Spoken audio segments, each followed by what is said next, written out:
balls to work with. White signal. So I think I saw Kyle Ramdu somewhere about the place. He still made the trek down south. The guy lives in St. James, Ramdu, coming to support his school. It's a short. Ramnarees pulls and pulls well. He's going to get more than one here if he pushes. And he's going to get, in fact, A couple. did he go for four? No, No. he got a couple. Short. He was quickly onto it, Ramnarees. And this is what they have to do. You do that 4 out of the 6 balls in an over, and you get 2s. Even if you don't get a boundary, you know that's 8. You're probably averaging 8 to 9 runs an over, as opposed to what transpired just now, where you were basically stalled at one end. Tossed up, and Ramnarees could have yorked himself. Should have used his feet there, looking to go down the track and hit him straight down the ground. End of the over. At the end of over number 27, it's 65 for 3. That's the latest score here at Union Hall. There's quite a bit of work to be done here. The 2 batsmen have to kind of sort it out. They have to work out who's going to do what, and I think that is probably the conversation they have to have now. You know, maybe one of them might say, listen, I will go after the bowling, you just hold your end. But even in going after the bowling, he's going to have to, like I say, be mindful of the kind of risk. Don't try to hit the ball in the air against the breeze, as we saw, in the past. The leg spinner Budu, quicker delivery, good option. Ali was on the front foot, just watching it go by. And that was a quicker delivery from Budu, although it was wide. It was much quicker than some of the other deliveries we've seen. Let's see if he flights this one. Yeah, he does. So the young man showing some variation here. Ali doing the right thing. He's coming down to the front foot, getting it down the ground. And this will be a learning experience here for Fariz Ali. I'm very impressed with the fact that he has shown this amount of patience, being a man who normally goes after the bowling. I think all he needs to do now is to try to show a little more urgency as time has gone by. And maybe he's batting overs too. He probably feels he needs to be there, say, for the last 15 or so. And by that time, then he will have a license to just go gung-ho after everything. But right now, he's probably trying to get it deep into the innings. This time he's forward.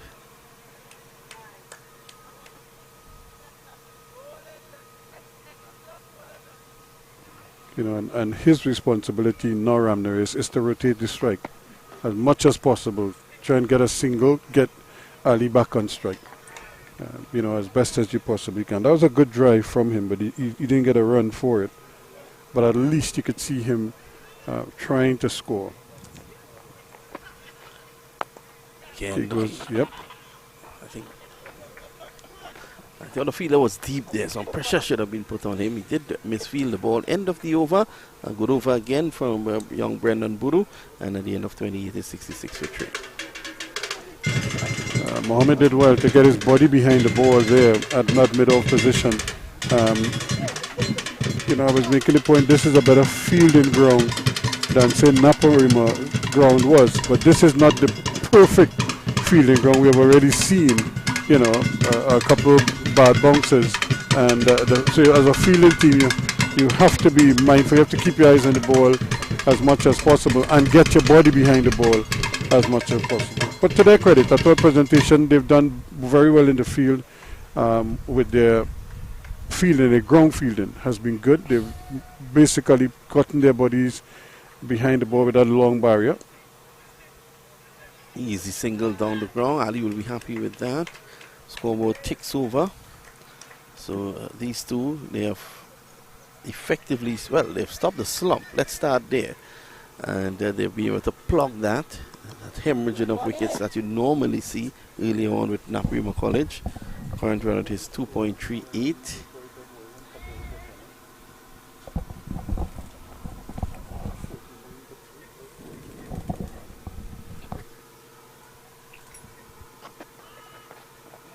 Well, that one nearly went through the defenses there of Ramnarees. Mohammed has bowled well.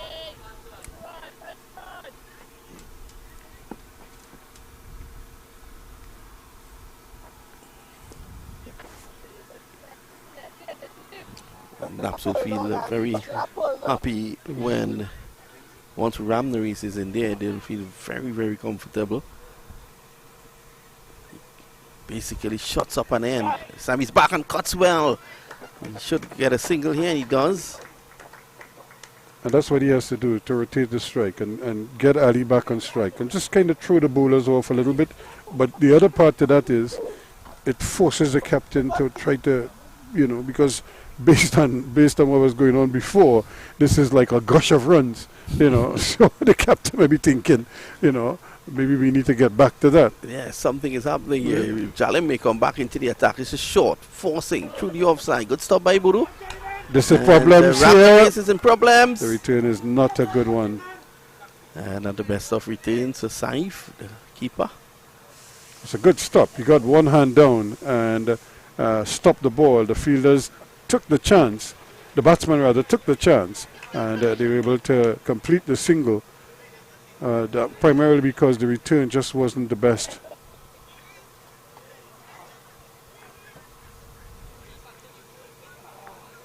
We already had one run out in this innings. I don't think Naps want to get another one. And another over comes to a close. I think I'm not quite sure what the umpires are signaling. I think he's probably signaling drinks after the over. I'm not quite sure. It's a hot, steamy day. Yeah, it's nice and hot. It's we have 29 overs completed. 69 for 3. But we did offer you coffee, and you refused, Ruskin. Yep, but it's a nice hot day. Maybe at the innings break, I'll take you up on that coffee. Yes.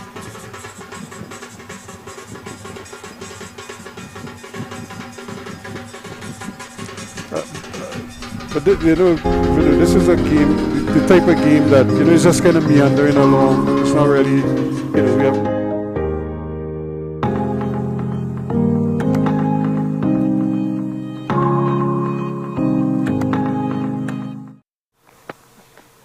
Yeah, you were making the point, Ruskin. Yeah, but we haven't had the big gush of runs, at least not just yet anyway.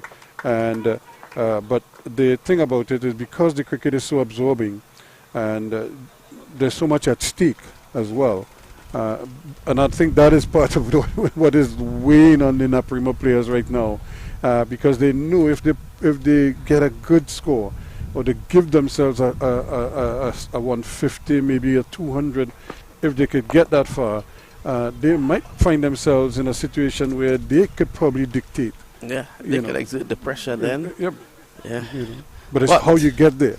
That's the challenge right now. Well, we would have done Naparima games before, and we were saying, Ruskin, that fifth bowler has been their weakness. Having 4 bowlers who can give them a good 10 overs in Ali, Mamchan, and Ramdu, as well as Cooper. But today there's no Ramdu, so you have 20 overs where, and I think Presentation College will be very aware of that. So they got another single here, and you get the impression that he wants to go. Ramnarees, he maybe because of his own inabilities, he can't really get the ball away as often as he would like. That was a googly coming back in, and Ali had to keep his eyes on it, which he's doing because he's trying to play each ball on merit here right now. So he's really digging in at the moment. Now you get something to work with. It's a full toss. Yep. Ali normally dispatches those out of the ground. Gets a single. But you can't get too flustered either, because I just have the sense that he's playing overs at the moment. Another one comes to an end, 30 completed, and it's 72 for 3. Well, I'm going to leave you, Ruskin, in the very capable hands of your good friend Bikram Singh. Bikram Singh Das? That's the man.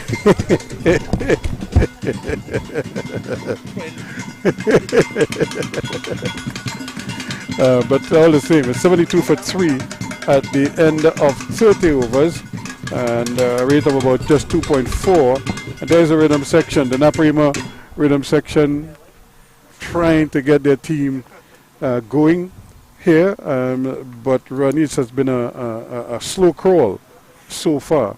for these youngsters. It has been difficult, the spinners, and we mentioned it earlier. The spinners have been the key for Presentation College San Fernando, and we're seeing it here. They're putting the batters under pressure and not able to score as freely. Ramnare's on 16 and Fariz Ali on 10.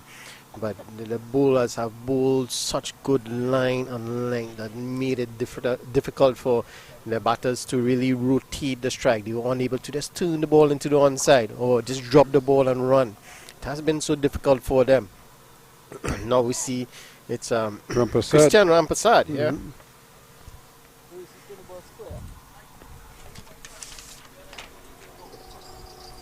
So Christian Rampasad, he came into the attack. He's on the attack now, and he has had an indifferent time with the ball, really. He's one of those bowlers you would expect to pick a lot of wickets. He gets a lot of turn, and there we see it, a lot of turn on the ball. He has picked up 4 wickets thus far, which is surprising. Yeah, because he's sort of a mystery bowler based on the turns, the each way turn that he gets. He is again turning into the right-hander. And I mean, his economy is 4.42, but his average is the problem, 21. So it shows that he's not getting the wickets that you expect. And like I said, it's a little bit surprising because you look at him and you could see the amount of potential that he has there. There's a lot of material to work with. Yeah. And, when you think mystery spinners, of course, we just saw Sunil Narayan get 13 wickets on the weekend. And, but I always think, when I think mystery spinner, I always think Harold Joseph.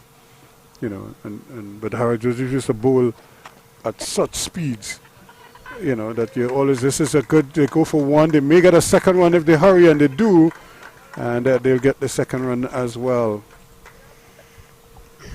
Yeah, and I always think, when I think of mystery spin, I always think of Harold Joseph.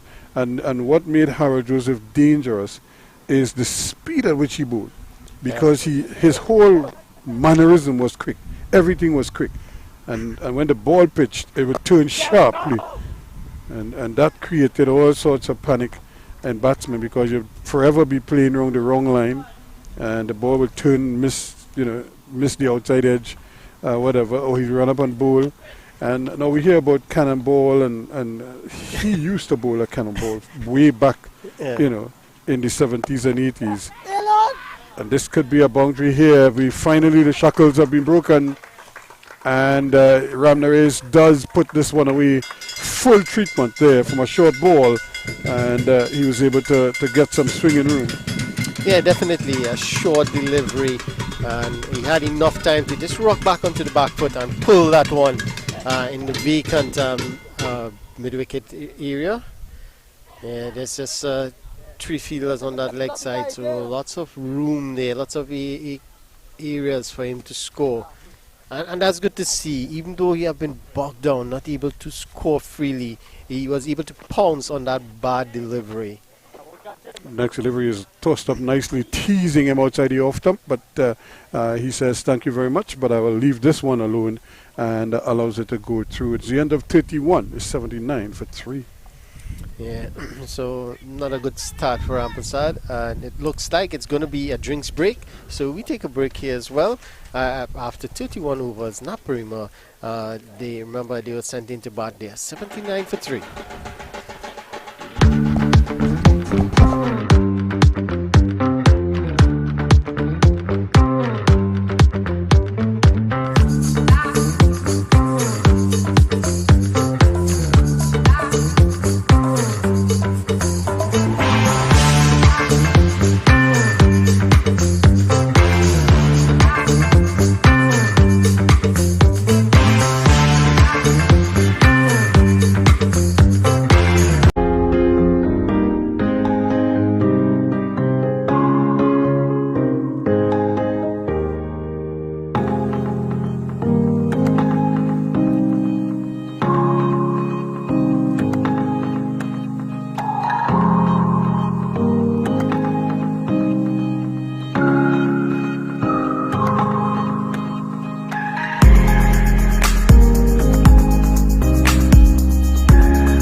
You're just the internet version. Flipping that Wurzel. You know me, got the littlest circle. Missus in the crib, you know I'm keeping that fertile.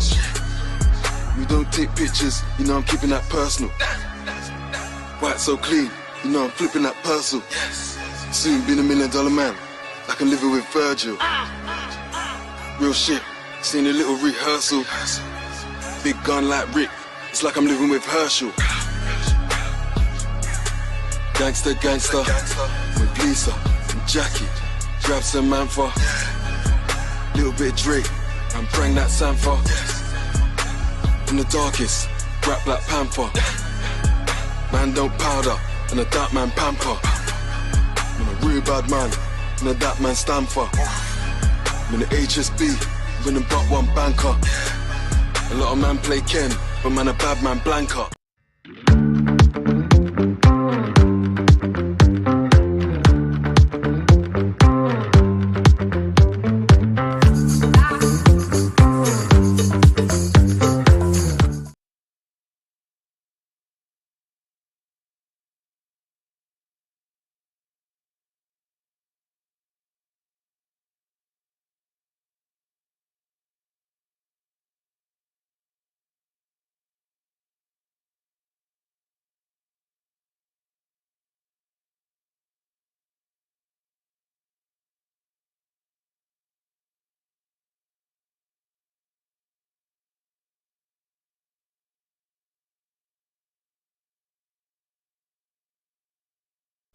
Is it 27?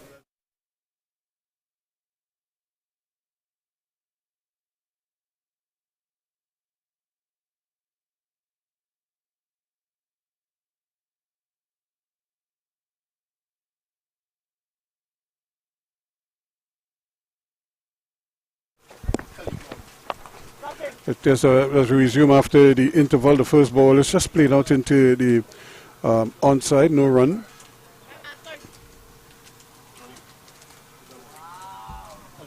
So the score remains on 79 for 3. This time they're going to get the single. Ball is played down into that deep extra cover position. And a comfortable single. Mohammed is out there. So one more to Ali. He inches along now onto 12. And the score goes up to 80 now. Yeah, an excellent partnership here with these two. And we saw against Vishnu Boys when Naparima College, they were 21 for 7. Ramna Rees was there to the rescue. And you can see him doing it here again with his captain. They're not in a bad situation, but again, he's there to do the repair work. Mm-hmm. And he's done a good job. Ramna Rees has played his part. And this is what he wants. He wants to get onto that front foot and try to spunk it through the offside, and he does that well enough. Was airborne for a long while, but that's precisely what he wants, and I would imagine he was spoken to during the break by the coaches. And there you look at it again, ball races away after pitching, and the man at mid-off, Nail Mohammed, didn't have much of a chance of getting across to that one. I think he should have been able to stop that. He was a bit late on it. Probably was expecting the short cover fielder to really take that one. But nevertheless, it's a boundary. And Ramna moves along nicely. Again, just pitching up there, just teasing him outside that off stump there, as if to try to get him to maybe put in a big hit or something of the sort. But so far, he has resisted that temptation, but he's found ways to get some runs as well. 32 completed, it's 84 for 3. Yeah, that's excellent in terms of being able to score. We saw that when Nikhil Jalam was bowling together with Kaleem, it was difficult for runs to come by. Nikhil, I believe, bowled 4 meetings on the trot, and it was difficult for them to score. And now we can see them as they stay there. The longer they stay, it will get easier. They're going to get a feel of the pitch and a feel of what the bowler is doing, and you're able to score a little freely. So here you can see now that the fact that they are there Ramnaresh already placed 70 deliveries, and Fariz Ali 50. So they have been in. They are set. It's for them now to cash in on what the good work that they have put in so far. And certainly, this is the time now. Driving again down the ground for another easy single. Is it Brendan Boodoo who is back into the attack here now? Yeah, just swapping ends. He and Kaleem just swapping ends a bit here. But I was thinking, we're bowling the leg spinner from that end, which I thought is the right end to bowl him from, because the wind, the sweep shot could come in and the breeze might just hang it up in the air there for a catch at deep backward square or anywhere like that. So I think this is the better end for the leg spinner. Yeah, I totally agree. Nicely played again, and this one is going to run away. It might very well get to the boundary, and he's just going to pull it back. They're going for the third run, and that's good aggressive running, something we haven't seen too much of so far in this innings, but that's good aggressive running there, and you can see Ali calling for that third run and getting it too. Yeah, definitely. We saw a couple of miscommunication. One led to a run out, and we saw a number of them almost had a run out. But this time it was good from Ali there, just calling through for that third. And it was a long chase and a bit of misfield there by Mohammed. Single taken, they're going to have to run and run quickly. They may come back for a second. They should come for a second, and they do. And they're going to get it quite comfortably as well. So again, is this the floodgates opening here now? Yeah, it seems so, because they are now able to really find the gaps, call some misfield, put the fielders under pressure, and the running between the wickets now has improved. So could this be the turning point here? Are they going to really, as you say, open the floodgates? You see that flurry of runs? Or are they just going to consolidate? Well, I shouldn't say consolidate, but continue in this manner in which they are going to rotate the strike. If the bad ball presents itself, they're going to put it away and build a nice partnership. Here's another powerful shot. They want a single. Ramnaresh is not there. He's sent back. And a good thing too, because the little misfield, the ball didn't get too far, at least not far enough away from Mohammed to allow them the chance of that quick single. Short ball, punched away again, deep backward point. The fielder does well on the boundary there. That's a nice bit of fielding out in the deep, and they're going to get, there's a chase out there. No, that's Ratcha, that's Adrian Ratcha. Right. So they're going to get the single at the end of it. So it's the end of the over, 89 for 3 at the end of over number 33.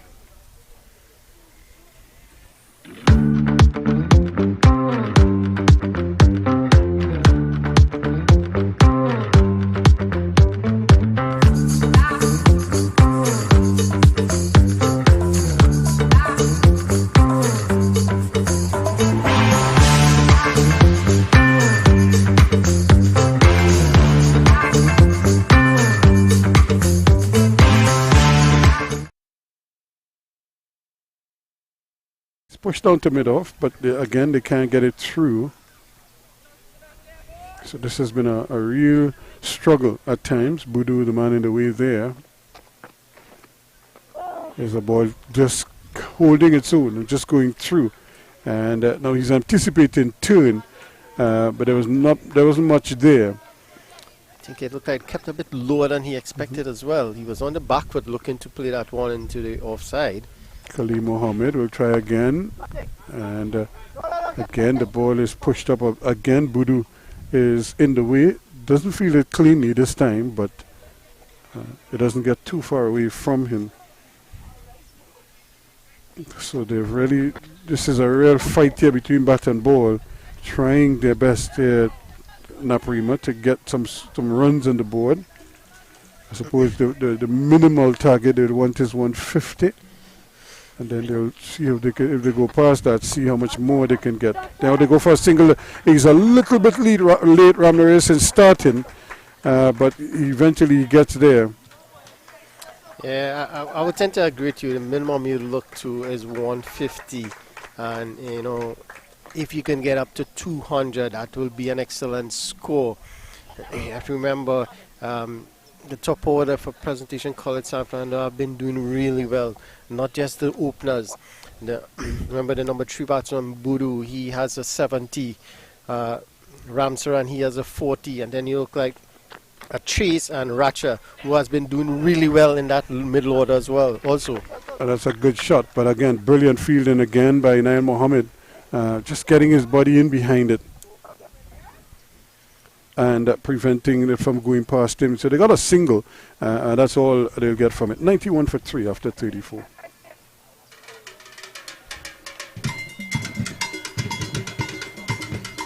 Yeah, so good stuff by Khalil Mohammed. He picked up the fifer in his last game against Fatima. This time, they're not allowing to really pick up the runs. They're really playing insensibly here. If it's on the wicket, they're just looking to play him on the front foot or work him onto the onside and pick up runs. They're not allowing him to settle into a nice rhythm, line on line. But still, just conceded 15 from his 6 over. That's excellent bowling from him. They haven't been able to take him apart, but they need to just continue. It looks like Naim Mohammed, he's going to come back into the attack.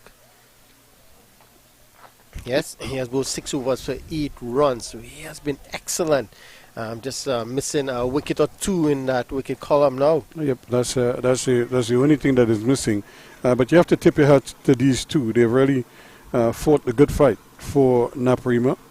And they're just slowly but surely getting the score. They got it past the 50 mark, then they got it past the 80 mark, and now they're eyeing the 100. They're 9 away. And they're going to have to hurry here. If he hits, he's out, he misses. Well, it was a shy at the non-striker's end, and you could see he took aim and fired. But he just couldn't hit the cherry. Yeah, that's Adi Ramsaran. Good work from him there in that cover position. And, you know, he, as you rightly said, had it hit the stumps, it would have been probably curtains for Ramnarees. Yeah, he wasn't even in the frame. But, so it's excellent work. It just not seem to be going their way thus far, the Presentation College San Fernando in the field. Yeah, they go again for another quick single. They're going to get it too. And this is a deliberate ploy. And they must have been spoken to during that water break. And the coaches probably would have said, guys, here's how we're going to get these runs. You know, you need to do so, and so. But just don't take any unnecessary risks. Yeah, and it has been excellent cricket. Rotation of the strike, left hand, right hand, always poses a problem for the bowlers. And it has been, I mean, Nail Mohammed has been bowled really well. He has been able to, oh, look at that. That's a beauty. He was just fishing at it outside the off stump there. I don't know what type of fish he was hoping to catch with that one, but during this Lenten period, it would have been a good catch. He almost caught a Jonathan. And he almost gifted Ali a catch behind the stumps. Yeah. So he has bowled really well, and it's good to see they're trying to rotate the strike and you know, throw him off his game as such. Again, you could see him coming onto that front foot, easing onto the front foot, looking to score, but can't get it through. You have to give Captain Mikhail Jalem credit. He has set good fields for his bowlers. He has kept the inner field, and the bowlers have responded well and bowled to that field that they have been set, and it has worked for them thus far. Pitching up, and again, this one is driven beautifully down to that deep cover position for 4 runs. Yeah, a bit uppishly there, but it was deliberate shot to go over the top, and he picks up 4 runs. So Ramnarees, he has started to move on here, 33 from 76. And it's a similar pattern we saw from him in that Vishnu Boys game, where he started off really slowly, but he eventually picked it up and he started to score freely, and he was getting the boundaries at regular interval, as we see here as well. He's up to 33 now, and not interested in that one as it bounces outside the off-stump. Good carry through to the keeper, but it ends another over from Mohammed, and at the end of it, it's 97 for 3 now after 35. Yeah, an expensive over for Mohammed there. By his standards, conceding 6 runs in that over. His previous 6 overs cost him 8. So he almost doubled his total in that 1 over. But it is good from Ramlarez in terms of trying to throw him off. It was a bit pitched up and he deliberately went over the top. The previous deliveries he was hitting the fielders. So this time it was a bit shorter, it was a bit back, and he was able to get under that one and over the top. So this is good here from Naps boys. Well, I'm interested in this one to see how he goes, but this time I thought he was going to take the aerial route because now he's hitting slightly with the wind, and but he elected to just go straight with him and hit it along the ground. So he inches on by 1 now to 19, and the score goes up to 98 for 3. Yeah, and I don't think Fariz Ali would mind this 19 from 63 because he really could turn it on. He can be aggressive. He can hit the long ball. He hits a number of 6s with ease. So he knows Ramlarez is going well. So he just has to stay there and support him. Standing up straight and looking to force it through the offside. Can't get it through. A real battle here now for them because they know that they're trying to score off him. And they go for a quick single once again, and Mohammed unable to pick it up cleanly. And that allows Ramlarez to get another comfortable single in the end. Yeah, putting pressure on the fielders, and that's good. That's good to see. Initially, they were hitting the fielders and not able to score. Now they're actually hitting the fielders and looking to score, which actually puts pressure on the fielders. They'll take a second or so just to look up to see if they're running. And that's when you get the misfield. And remember, these grounds are not, it's not the smoothest of surfaces. There's a lot of undulation and some divots all around. And it's hard. It's dry. Yeah. So it creates a bit of a problem. Yeah, you tend to see more of the long barriers coming out rather than the aggressive running and picking up and throwing one time. Now this is unusual to see a right arm bowler bowl him right arm through over the wicket.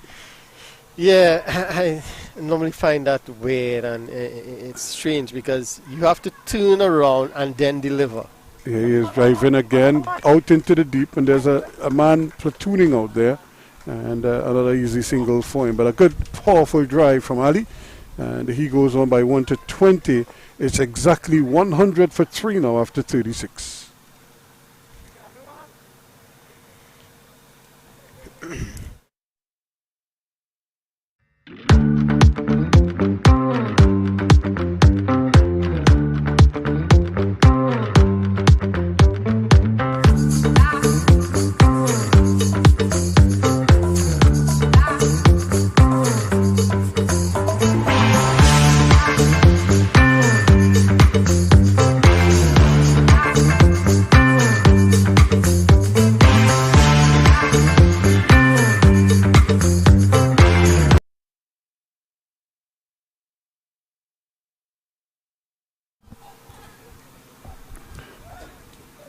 So we see Mohammed is going to continue, and 14 runs from his 7 overs, so he hasn't gone for many, but he hasn't really been able to really get the wickets right now. This can break this partnership. I think that's what they brought him back to do, principally, to see if he could prize out one of these two.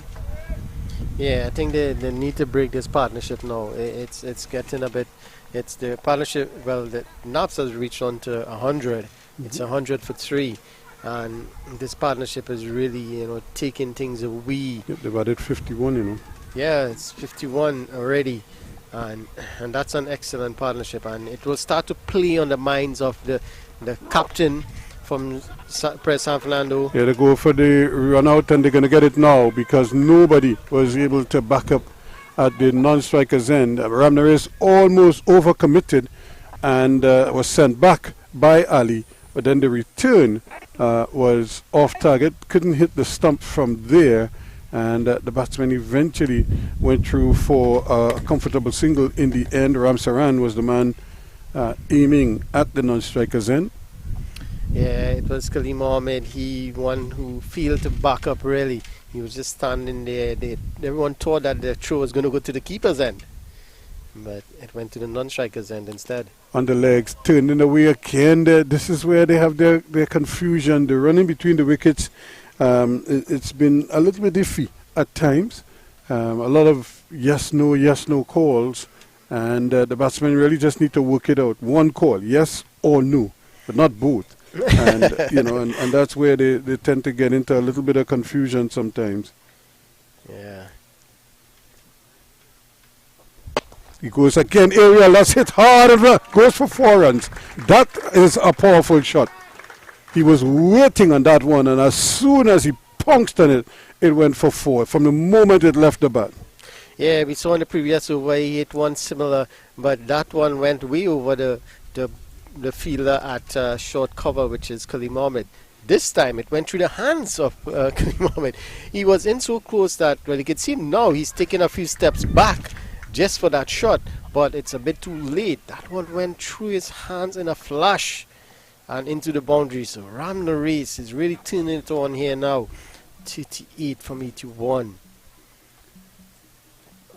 He goes again down the onside this time. This could be a catch. He's diving a foot, and it comes out. It bounces out. Well. He seemed to have it, and then it just seemed to just drift away from him. And is that Christian Rampasad out Yes, there? it is. Just not able to haul it in, and it goes. So a valiant effort nonetheless. You can see it on your screen. He made the ground, got his hands to it, but just couldn't hold it in. And it's a valiant effort in the end, but another opportunity, another chance going to begging. he goes to 40, and he's turning this one on the onside again, and can't get a run this time. So that completes the over, and at the end of over number 37, it's 107 for 3. Yeah, so this, trying to be a bit more positive here, and you're gonna create opportunities, but it's to the fielders now. Are they gonna take the opportunities? So you can see in that over, 2 opportunities were created. One to Kaleem, which went through his hands. I mean, that was a powerful shot, and then another to Christian at mid-on, but he was unable to hold on. So the chance coming now that you see Ramnaris is trying to be a bit more aggressive. And this is what Prez Sando would want. They would want them to be a bit more aggressive, which would create the opportunities. But could they hold their nerves and take the catches? And that's the important thing. And we were talking about that earlier. They're a good fielding team. We've seen that already. And like I've always said, this is not the perfect surface for fielding. You kind of like, you want to catch the ball, you want to field the ball, but you want to protect yourself as well. So you're doing 2 things, at once with that. Whereas, let's say like at the Oval or maybe at the Brian Lara, you could probably just pick up the line and you feel comfortable that you could get your hands to the ball and the ball will be there. Here, you're not so sure because it could take a bounce and take an awkward ball. We saw already, and it might try to decapitate you or something of the like. Yeah, Here he is again coming down on this one. Yeah, Almost Yorking himself. Sorry, and this is the first time the San Fernando spinners have been put under pressure. They have been taking wickets at will thus far in this tournament. Haven't picked up 26 already, and here we see a situation where they haven't picked up a wicket as yet.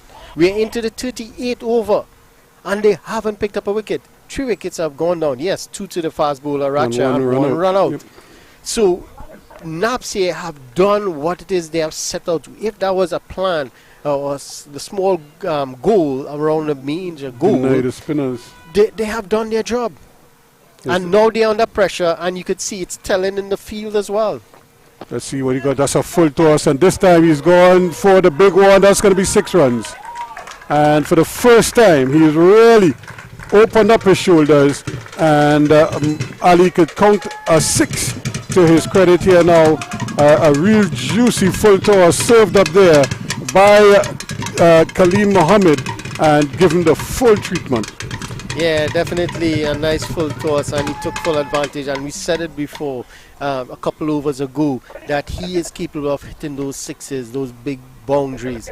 And it seems like he's really letting his shoulder open up his shoulders now. And he's doing it at the right end, because I've said before, the other end, because of the wind, you don't want to take that risk. But at this end, he can really open his shoulders, and the wind is going to push the ball beyond the boundary, as we saw there.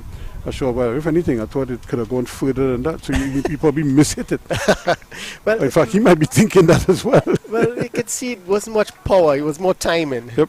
He might be thinking that, boy, I mishit that, because if it only dropped right there, you know, he probably was aiming for the factory behind us. Yes, that's mileage mark behind us. Short ball, trying to cut it. He's looking for the single, and it's a wide signal by the umpire. So one more to the score. Goes up to 114 now for 3. Yeah, so you can see some pressure being put onto the bowlers here now. And this is good. This is telling here. Ali hits it, and he's out caught. He hit it onto the offside, but he got it in the air, and it was a nice, comfortable, just a tumbling catch. Just rolling over to his left there. And again, that's Rampasad, who was there taking the catch. And that is the end of Ali. That's the big fish for them. He goes for 27. It's 114 now for 4. Yeah, he made up for that chance he spilled early on. It was a difficult chance, but this time it was straight to him. Low, nevertheless, he went down, timed it well, and took an excellent catch. And that's a talent catch here.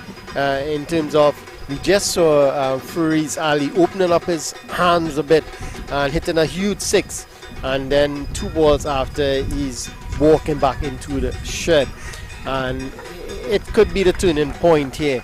It's 114 for 4, and that's a huge blow. He has been, fresh out of 100, scoring 101 in his last game. And finally the partnership has been broken, and I think that's a key here for Presentation College San Fernando, breaking the partnership. Now it's a new batter who has to start all over on this pitch, and it is not an easy pitch to bat on. No, it isn't. And the thing too, he doesn't have the same amount of time, the luxury of time, to kind of play himself in. Randall Gopal is the new batsman, and so he's going to have to probably get a move on almost immediately, or rotate the strike to keep Ramirez on strike and to keep him going. Yeah, and he had a good partnership, as you said before, with against Vishnu Boys with Ramlarez. They put on 47 runs, which was telling in that game, and they eventually won it. He made 20, I believe it was 23 or 24, and he had another 20 or so in another game. So he hasn't scored big runs, but he stood up when needed. That's the important thing. When he was called upon to form a partnership, when they're in trouble, he stood tall and he formed partnerships to get them out of trouble. So here he has to form another partnership with Ramlarez. And Gopal is capable of doing that. We saw that just last week against St. Benedict's College. It was him and Ali who put on 116. For that 8 wicket that basically got them out of danger, and to the point where they got a score where they could win, go on to win the game. So now here's the challenge. Now Budu is back on into the attack, and we had our first wicket falling to a spinner, and I thought he was trying to keep that down. He didn't really try to hit it that hard. There's a misfield. It went right through the gate there, and Mohammed. Yeah, uncharacteristic. Not having the best of time on the field. A couple of misfield thus far. And this is his home ground, so he should know this ground very well, where the bumps are. And that, it took Gopal off strike. Actually, it was Ramlarez. So it's not a bad single in the sense that it's going to bring the new batter Gopal on strike, Randall Gopal. And And Gopal again, for a moment there, thought he might have been going for the sweep shot because he looked to be bringing the bat down at an angle. And then at the last moment, he decided to play it straight with a straight bat. Again, just turning it on the onside with the hint at a possible single. And then decided against it. So it's been a good partnership now. Can these two push on? There's an allowed appeal for an LBW and he's out. The finger goes up a little bit belatedly, but umpire Singh decided yes. And that is the end of him. It's not a brief stay for Gopal. And he's not a happy camper at all. But I wouldn't be a happy camper if I made a duck. But he just seemed to step into the wicket, and again the bat not coming down as straight as he would like. Yeah, looking to pretty much work it onto the onside, clean across the line, and he paid the price. It looked pretty straight, pretty adjacent. But I think that brings to the crease Raul Ali. So they've now lost 2 quick wickets, and that is that was, I suppose, was the big fear for them. Is if you're gonna, if you're going to lose wickets in bunches. Yeah. It looks like it's Raul Ali, yes. Yeah. Is there? Raul Ali, he's not had he has an indifferent time with the bat. Scored that 101, 111 not out, and didn't really score much after that. He just had that one other innings of 28 not out, and the last 2 innings 0 and 4.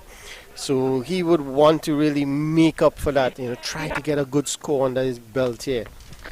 They need it, and still trying to dig his team out of trouble. Here is Ramnaresh. Well, it's going to be falling squarely on his shoulders now, and if he didn't feel pressure before, you could feel it now because he's lost 2 quick partners, and including Ali, who was his mainstay. And now he needs to probably do it on his own. They've pulled the cover out to deep under boundary. They put him right back. And he's going aerial, but again it's going to bounce well short of the fieldsman down here. Once more, Mohammed taking a body blow. Got himself behind this one. Yeah, this time, yeah. they ensured they didn't pass him. But I mean, I'm impressed because I'm seeing at least they know what they're supposed to do on a surface like this. It's not, like I said, it's not the best fielding ground because it's so hard and it's so bumpy. Although it's heavily grassed, there are these divots all over the field, and the ball could take a bad bounce at any time. Quicker delivery, just turned out into the out. Now that's the shot that I think Ali wanted to play, but he hit it so much better than he anticipated that he gifted his wicket away early at point, caught at point. Fishing at one outside the off stump and not getting a touch, and then he goes for a little walk. Just to compose himself a bit. Yep. Take a little stroll. And he's pushing this one, coming long forward, and just pushing it into the offside. It's the end of the over 40 overs completed. It's 116 for 5. Yeah, Kalim.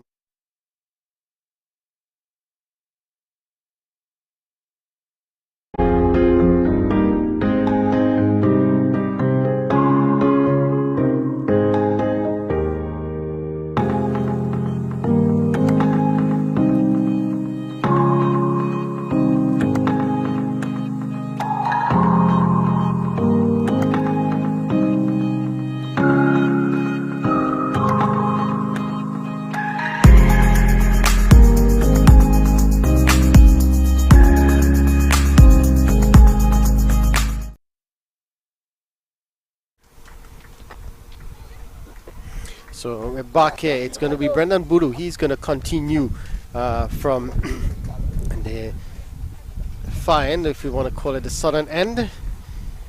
And he has good figures, 1 for 17 from his 6. He's into his 7th over, and this time Ramnarees is pushing this one into that extra cover position. And he picks up a single. So right away the field changes for the right-handed Raul Ali. And Ali is on a bit of pressure here. He just seen 2 quick wickets go. His captain in particular, who was looking good. And a lot would depend on him because he would have to try and form a nice partnership with Ramnarees, who's set on 43.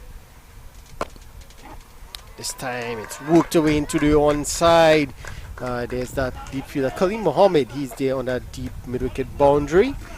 And they get through for an easy single. He's going to have to, apart from rotating the strike, figure out a way how to put away the bad balls. And I think what they also need him to do is to maybe try to score quickly, even if he gets a quick 20, just to give them some momentum. This is a good shot. Yeah, this is paddled away nicely behind square, and he's going to pick up another boundary. The fielder, all he could have done was Roy. Roy just escort that ball into the boundary for 4. So Ramnarees now he moves on to 47, 3 away from what would be his first 50. He fell 1 short in that game against Vishnu Boys, and he would need to bat to the end here. As you can see there, Roy just escorting that one into the boundary for 4. He needed to put in a dive there to stop that from going into the boundary. This one tossed up, driven square of the wicket. That's his half century. Well, that seems to be his half century. So that's 50 for Ramnarees.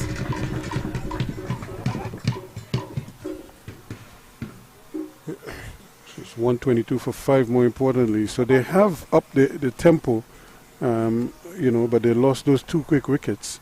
And that's kind of the balancing act now. So they may need to bat all 11.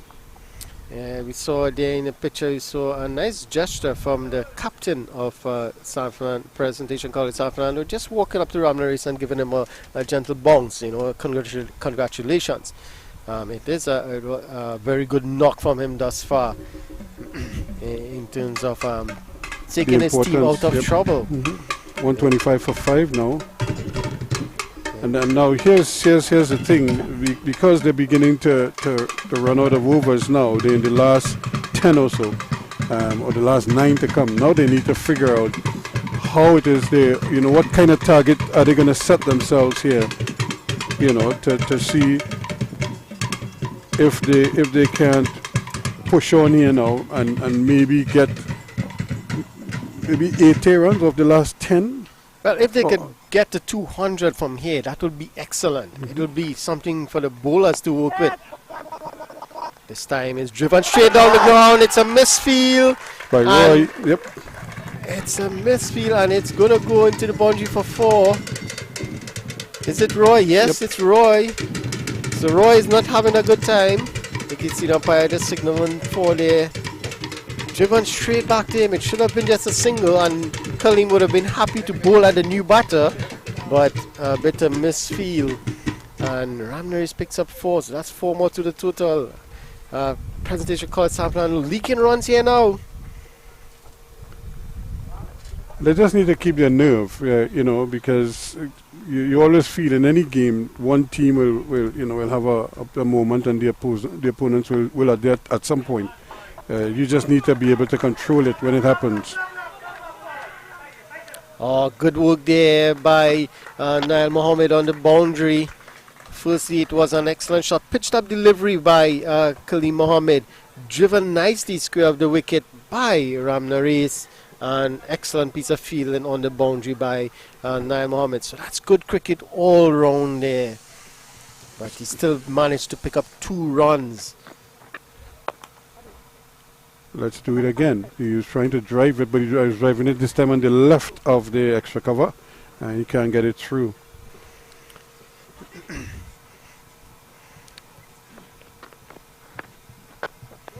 It's wide, down the leg side. So Ramner seems to like driving the ball on the offside, and they bowling it full for him, and he's driving nicely. Could you put a second cover, short cover there by Brendan Boodoo? Prevent him from piercing that gap, and also feed him. Could he hit one in the air? You hit many in the air if they allow him to. You just need to set the trap for him. Because he tends to, when he throws the bat at the ball when he's driving to the offside, and so you're right. If they position the fielders there, they might have a chance. Yeah, because he's driving with the weight more on the back foot, so he's gonna go a bit uppishly all the time. And could they just slow it up, toss one up on the off stump, and force him to play that shot with two short covers there? Certainly it is. 132 for 5 it is at the end of that over. But you're right. It's really about if you're trying to get him out, you do that. And you might also limit his scoring because even if he hits it on the ground, at least you have fielders in position to make the stop. Yeah, and it's he has to pierce a gap or go over the top to score runs. And if he's hitting it to the fielders, force him to go over the top, and you present yourself with an opportunity. So it's things like this, you need to think about. And, sometimes the strength of a batter is their weakness as well. Most times it is. But when you're a Whooper like me, the size of the ground is Is this you? Because especially if they're going to throw the ball up. And again, they persist with these fields that there's no fine leg and there's no deep square leg. And any time the bowler is offline, you could end up with a result like this. Yeah, and it's Nikhail Jalim, the captain, is bowling, and he's left-arm orthodox. So he's going to bring the ball into the left-hander. So if he's too straight, it's going to go down the leg side. And Ramner is set. He's on 57, so he's not going to miss out on those deliveries. And they're still persistent with that fielder, just short square leg, short fine leg. Short fine leg. Yeah. Down the leg side he goes again. And he's deliberately walking across to work it onto that onside. That's another wide, so signaled by the umpire. So that pushes the score on by 1 to 137. Yeah, so I think they're a bit rattled here at Presentation College San Fernando by what Ramnaris is doing. He's manipulating the field really well, and he's forcing them to do something different that they're not accustomed to. They have only picked up 5 wickets and 2 to the spinners, and that's unheard of for them thus far in the tournament. So the Ramnaris and Ali to an extent has forced them to do something different, the spinners in particular, and it's working for them, for the Naparima College batters. Well, they now need to finish the job here now, and by maybe tucking on a few more runs and as they say, rub salt into the wound. And that one almost went past the fielder. Again, because you could see the ball bouncing and turning as it coming towards him, and it almost went past him. Yeah, that's Riyad Mohammed there on the boundary ropes.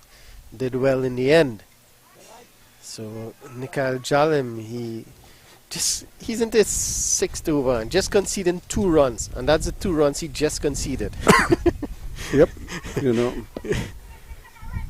So this is excellent from the captain. He needs to keep it tight. It's a loud appeal for LBW. Not out. Seems to be drifting down the leg side. It's a quicker one. That was the arm ball. He was trying to get it into the right-hander, and it went on. I think I'm being for some reason I am being distracted here. I don't know why, but I don't know the scent. Is it the Jira something? Well, it's putting me off here right now. Well, I was told that they're going to be making a cook, and I think somewhere down on one of those trees because there, I can smell that Jira, like they're burning the Jira or something. But yeah, it's the breeze is bringing it this way. Yeah, so it's under that tree there to our right.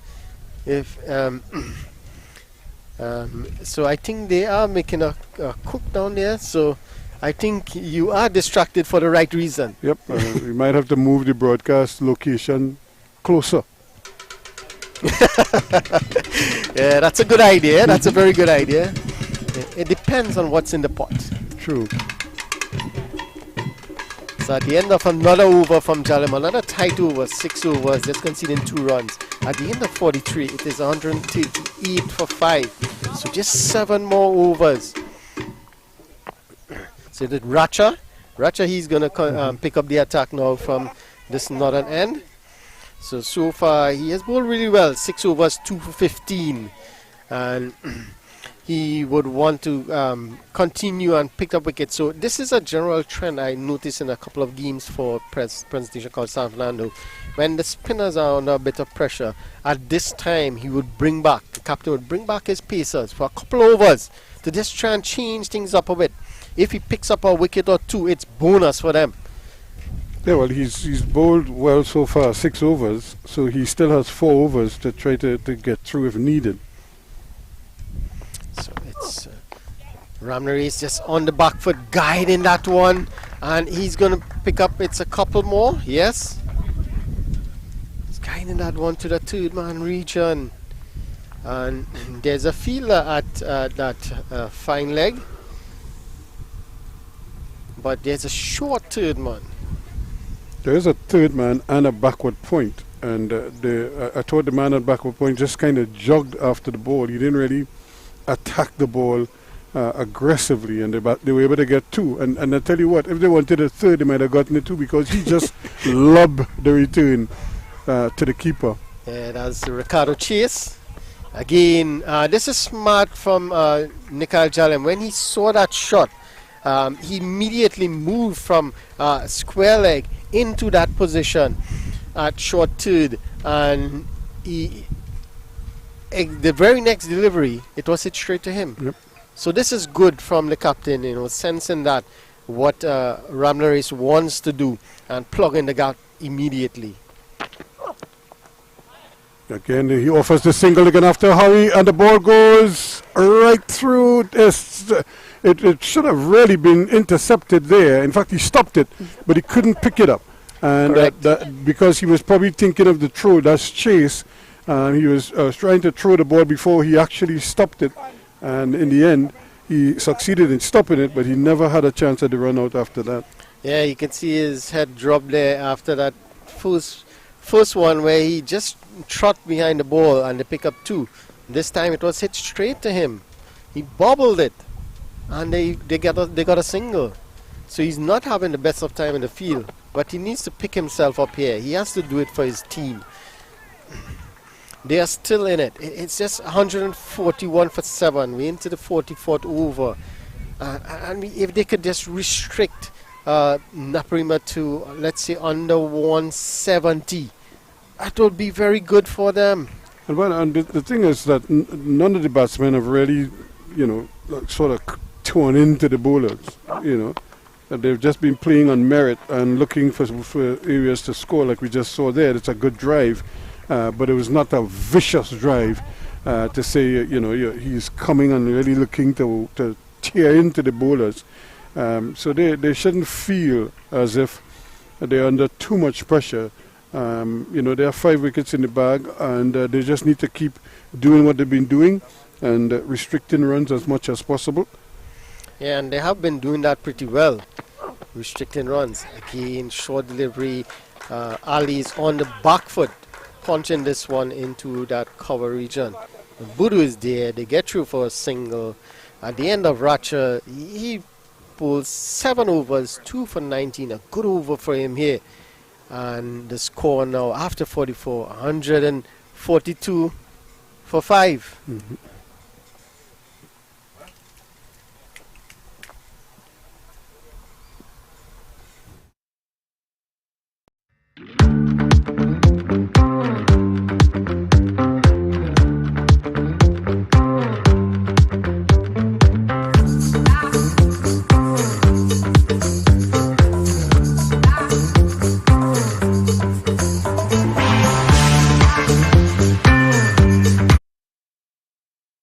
Yes, so we're back here, and Jalem to continue from the southern end.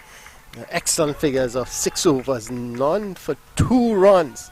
Yes, you heard it right, 2 runs. And 2 runs came in the last over. 2 runs came in the last over. So 5 meetings on the trot. He would want to add a wicket. This one is pulled away. Is it going to go straight to the field, and he's dropped it? Oh, well, Riyad Mohammed, he was placed there for that shot. He got to it. If we could see it on the replay, he got to it, but then slipped, and the ball went through his hands, and 4 runs. What a miss there. He had a chance at it, but the ball was dying on him, and he was trying to get under the ball. To his credit, he didn't give up on the catch. He tried to catch it, but once he didn't, he did the next best thing, which was get his head out of the way, and the ball bounced and just kind of skipped past him and went for 4, because that could so easily have struck him as well while he was trying to take that catch. Yeah, so a let off there for Raul Ali. Could he cash in on this? He goes big, but he's bowled all over the shop, looking to hoik that one over mid-wicket. The middle stump is knocked back, and there you can see the celebration. Look at Nikhail Jalim celebrating that wicket. That would have been good. The previous delivery thought he should have had Ali, but this time he did it on his own. Raul Ali, he goes bowls Nikhail Jalim. It's 146 for 6 now. And this is what I expected Ali to try to do, to just open his shoulders. But again, he had to be responsible about it. You just got the 4, and now the question is, be smart about how you're going to attack him. And he went for the whole hog there again and missed the ball completely because he was trying to go across the line of the ball. If he had gone straight, chances are he might have made contact with it. And and it might have had a different outcome. But here, he was just trying to go right across the line of the ball, and he paid the ultimate price for it. Yeah, definitely paid the ultimate price, and he goes. So, Presentation College. That will do 6. them. Yep. That will do them a world of good there. They thought for a moment they were under some pressure, but Ramnaris has stood tall thus far. He's a short man, but he's standing tall there for his team. 61 from 106, and a lot would depend on him now. 146 for 6. Could he take them up to probably 170? It's Liam Mamchan. He walks to the crease.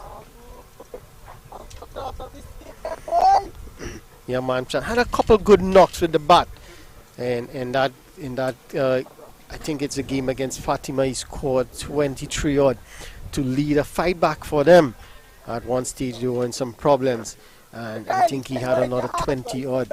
So he is very capable with the bat. I think he's coming off a duck. He hit one straight down long off throat against St. Benedict's.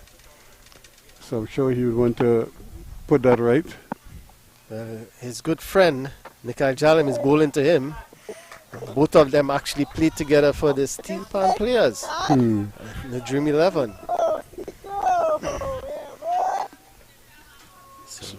So again, it's players, like I said, the franchise cricket has really changed the dynamic quite a bit. So you can't say you don't know about the strength of a certain player. Your chances are you play with him at some competition, or play against him, in said competition. So it allows you to render familiarity. Well, the two of them played together for South Zone in under 19. So, and now they're playing against each other here at the secondary school cricket. Yep, it always happens. But that's the end of another tidy over. 146 for 6 it is now. 7 overs. 5 maidens. 6 runs and a wicket. So we were talking about him just needing something in that wicket column, and he finally gets it to tag up some excellent figures thus far.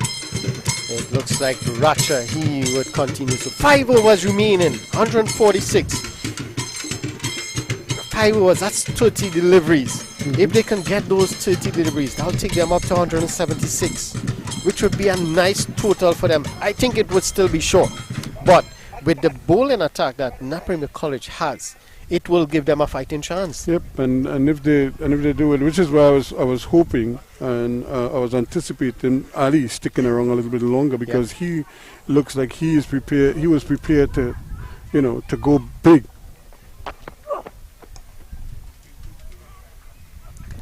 straight to chase this time. Misfields again, but they didn't take the single. So same field setting, that short third, backward point. And Ratcha, the good thing about Ratcha here, he's bowled into that field. He's bowling that ball just short of a length outside the off stump.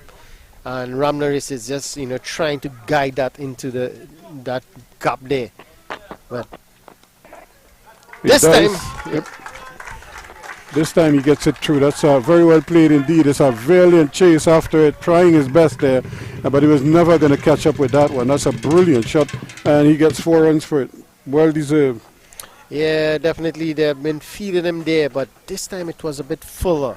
And it was a bit wider. So he had enough time to really guide it between those two fielders that we spoke about.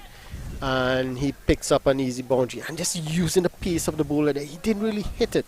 He just guided it into the gap. That was the important thing there, into the gap. And picks up 4 runs. So that brings up the 150 as well. Yeah, so 150. So that was the first target they were looking at. As you rightly mentioned, Ruskin, they were trying to get up to 150. And then now see how much more they can get. They're going to go for a quick single. There's a misfield. He's going to have to hurry. And he was way short. Again, he was pushing, trying to get there, but he never really looked like he was going to get before the throw. They always say you never run in a misfield, but they took the chance here. And but I don't think Mamchan was too happy after the misfield and having to run the full length. He wasn't like halfway down the pitch. He never really left the crease. And then once he took off, he was way late. Yeah, it's a big mix-up there, and we said it before, the run in between the wickets. So you could see run, stop, run.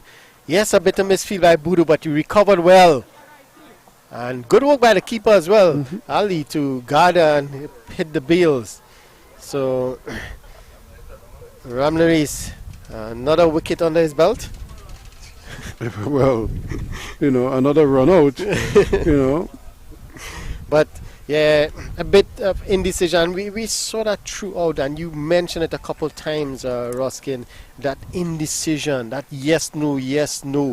It's either a loud call of yes or a loud call of no. That's it. And you stick to it, unless the ball goes way past the fieldsman. Yeah. But when it just bounces close by there, that was a good recovery after the initial misfield. And they were able to pick it up and get the return in and execute the run out. Yeah.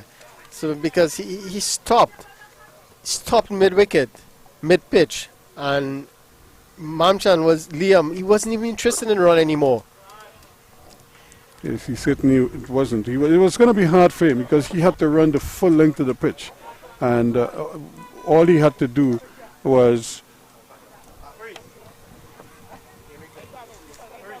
pick up the ball and make the return, which he did very well in the end.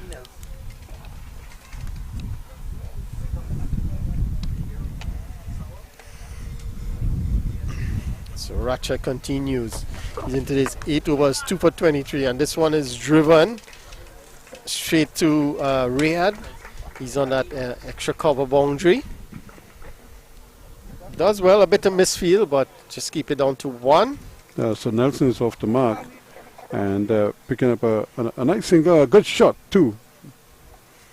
Yeah. So maybe he can stick around for a little bit and tackle in some much needed runs here now. Well, someone has to stick around. It's down to 7, 151 for 7. So someone has to stick around with Ramnaris. He's going well. And this again nicely, just hanging on the back foot, just short of a length. And he's just on the back foot, tucking it into that onside.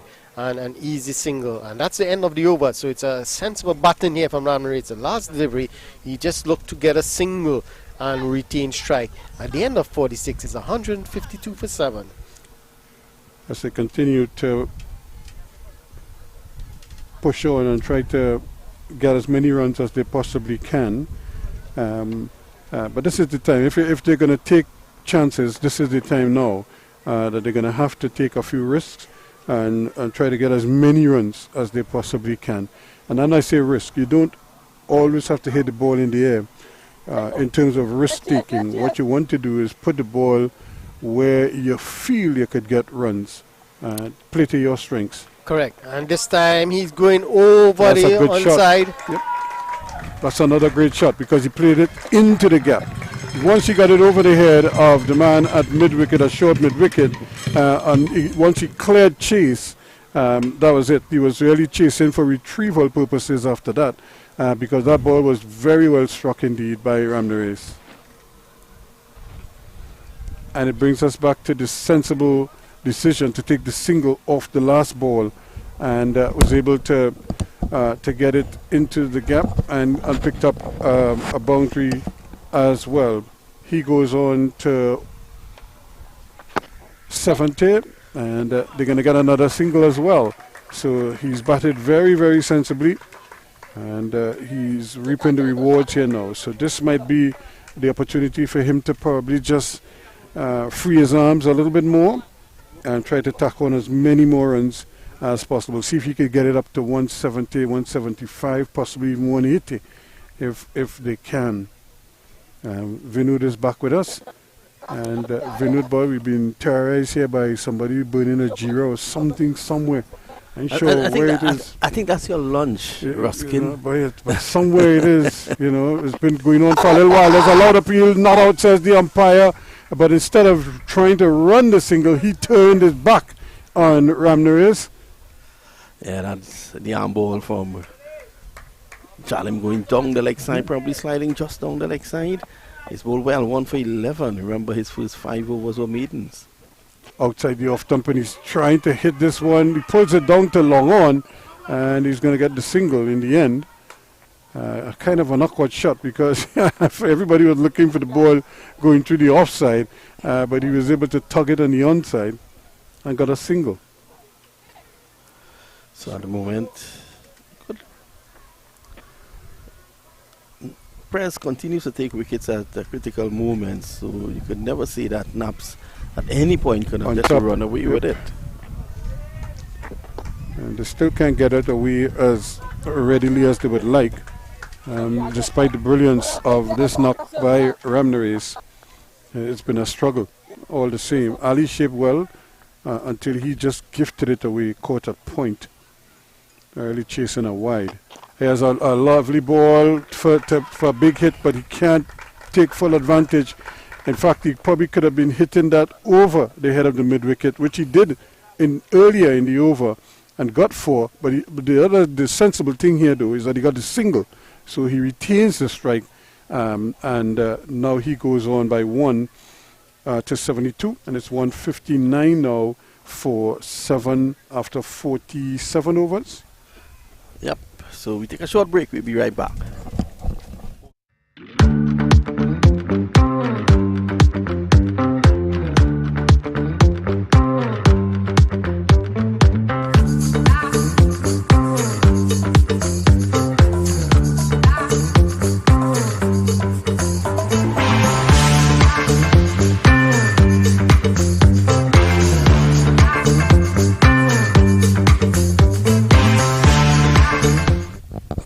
Racha is back. We want to thank Castromed for being part of our advertising crew today, and Dr. Rene Ramnaresh would not be unhappy with his investment today because he can probably stay in surgery and look at his son score 70 odd.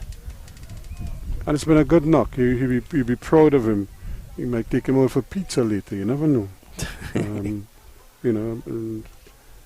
A lot of parents, they really live to see their children do well, no matter what the field or what the endeavor. Success is success, and that's a good shot again from the young man Nelson. Well, Nelson has shown a good head in going in there, and he has the idea. Give the strike to Ramnaresh. Ramnaresh 73. He got out on 49 against the Vishnu boys because he played a rash shot after helping Naps recover from 21 for 7. And when he came off, he said that no one told him he was on 49. There he goes again, and is going to get another easy single. Naps will be looking to probably get up to 180 here. If they could get up to 180, they can make a match out of this. Yeah, and that's based on the strength of their bowling attack. Hopefully they'll be able to, hit their stride early and create some problems for the presentation batters. Well, it's an opposite here if you look at it. Nap's top order has struggled. Their lower order has come to the party more often than not this season. Whereas Prez is the opposite. Prez is the opposite. Their top order has been firing, and their lower order hasn't been out there on too many occasions. So if they can remove those guys early, you never know what's in store, Ruskin. Because the tailenders haven't had many opportunities to really showcase their batting skill. So they might be a little bit short of that kind of match situation where they now have to do the bulk of the batting. Unlike the Naparima lower order, they're used to it, and they seem to be reveling in it as well. I think what Nap's coach Robert Mahabir needs to do is what you said Claude Phillip did. Do the inverse. Put the tailenders to bat. That's a great shot. That's 4 runs. I don't think anyone is going to stop it. There were 3 fielders after that one, and neither one had a chance. That's so well played. Oh, that's a lovely shot from Nelson. That deserves a promotion in the batting order. Yep, I think he should bat a 3. You'll be joking about that. When I was playing primary school cricket, in my first game, I was down to bat at 10 or 11 because I used to bowl leg break and off breaks then. And the captain is a friend who I played with in the same area. He pushed me up the order. He said he wants some quick runs. So I made like 40. Next game I batted at 3, It was a big hit, or an attempt at a big hit, but the ball just squirts out on the offside and he can't get it through. You can't get the run. That completes the over. So at the end of 48-67 for 7, we take a short break.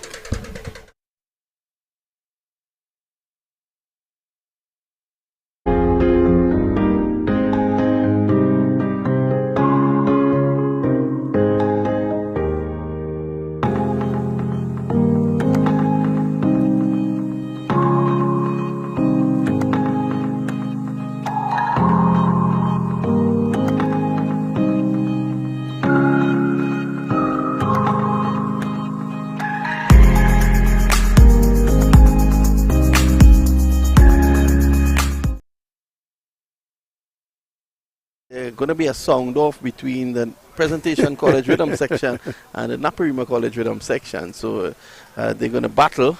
Yesterday, of course, Naps lost the presentation under 14.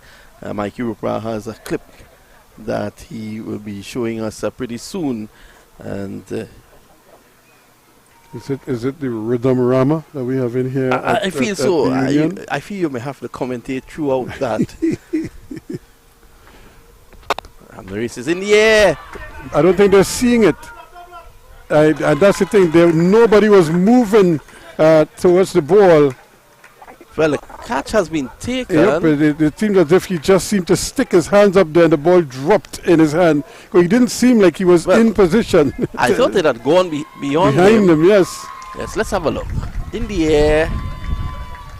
And wow.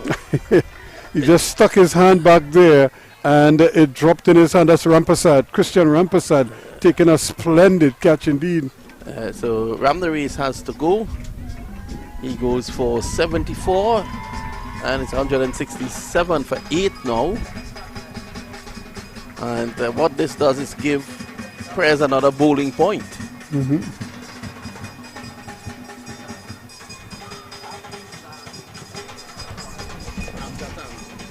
Well, this is a very good knock indeed. I think they'll be very, very happy with it. And he really give his team a fighting chance here.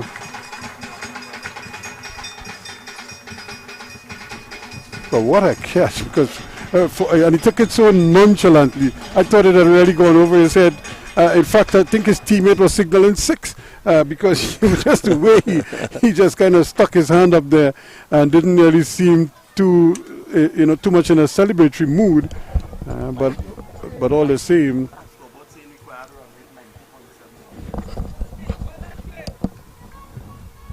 it's a wicket all the same, and another one in the book, so that's 8 wickets down now.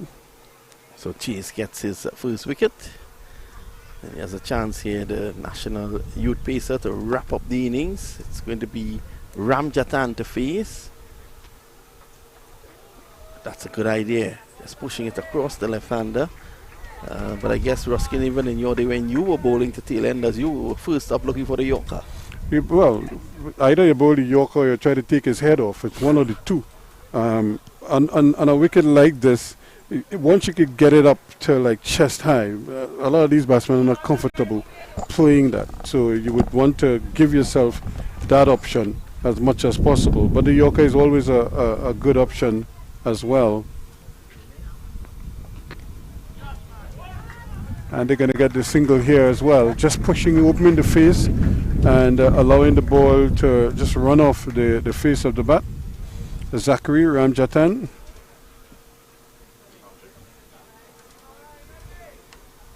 And he's off the mark now, so that pushes them up to 168 now for 8. So the score pushes on by 1, and Ramjatan is off the mark. So the field now changes over for the right-handed Nelson, who played the most amazing cover drive a short while ago. And a lot depending on him now. He's a senior man, And now he's going to get 4 more. Because, again, I don't understand how you could bowl fast bowlers and not give them that protection down to fine leg. And on that occasion, he just strayed in his line and he got punished for it. Yeah, straying a bit there. Shot in the dark, so to speak. But he got 4. Now, I think Nelson will take it anyhow he gets it. I think Naps would be happy for it. The rhythm section. They're up to 170. It's 172 now. Imagine that. So it's a fight back here. And again, as we were saying in the Vishnu Boys game, it's a mental game. And just the mere fight back sends players into bat feeling a bit defeated. And that could play on the minds of these youngsters.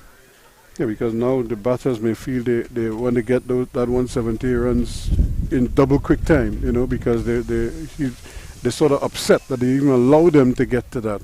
And now you want to show them that you could make the runs in a quick time, and then you take risks, unnecessary risks. And there he is driving over mid-off, and they should be coming back for 2 here. So we all know what is Nelson's favorite shot. Yeah, he likes to play through the offside, and he got under that one. He didn't really time it as well, but he got enough bat onto it and got it over the head of the man at that cover position. Picked up 2 runs, completes the over 174 for 8 now.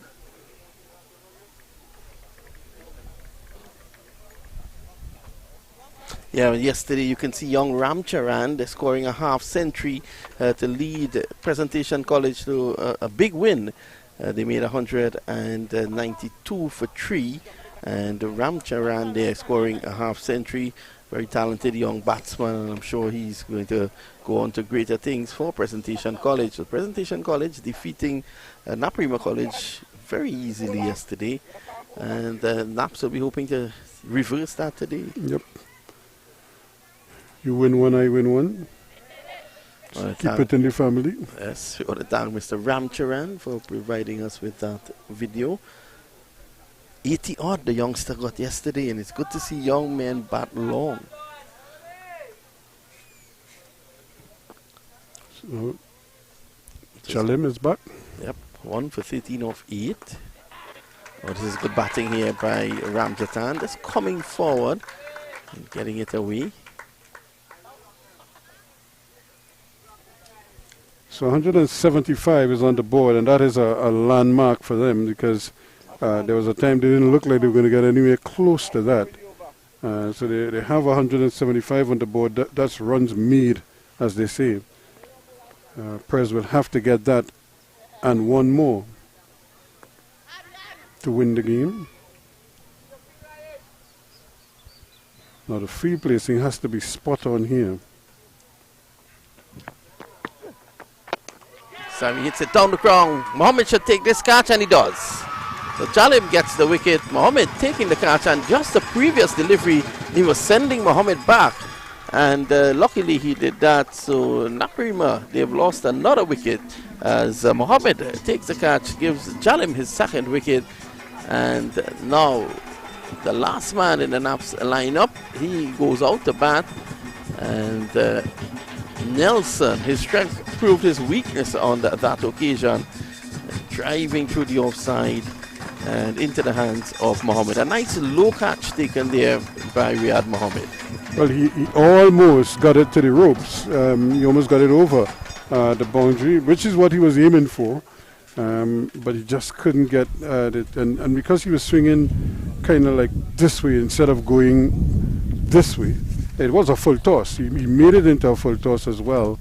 And he just couldn't get it out of the ground and hold out at long off. So it's Varun Rupnarain, the young fast bowler. He's in there now.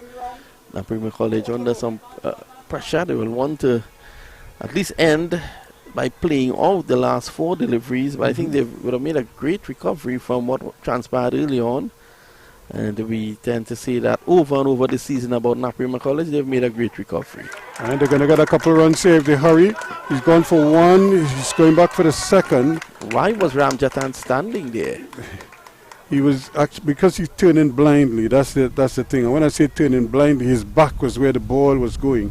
So he has no idea what the fielder is doing down there at third man. And this is why it's so important to switch bats, switch hands when you're running. See, and you could see what is happening on that side of the field. His back was to the fielders, so he really didn't have much of an idea of if a second run was on the cards or not.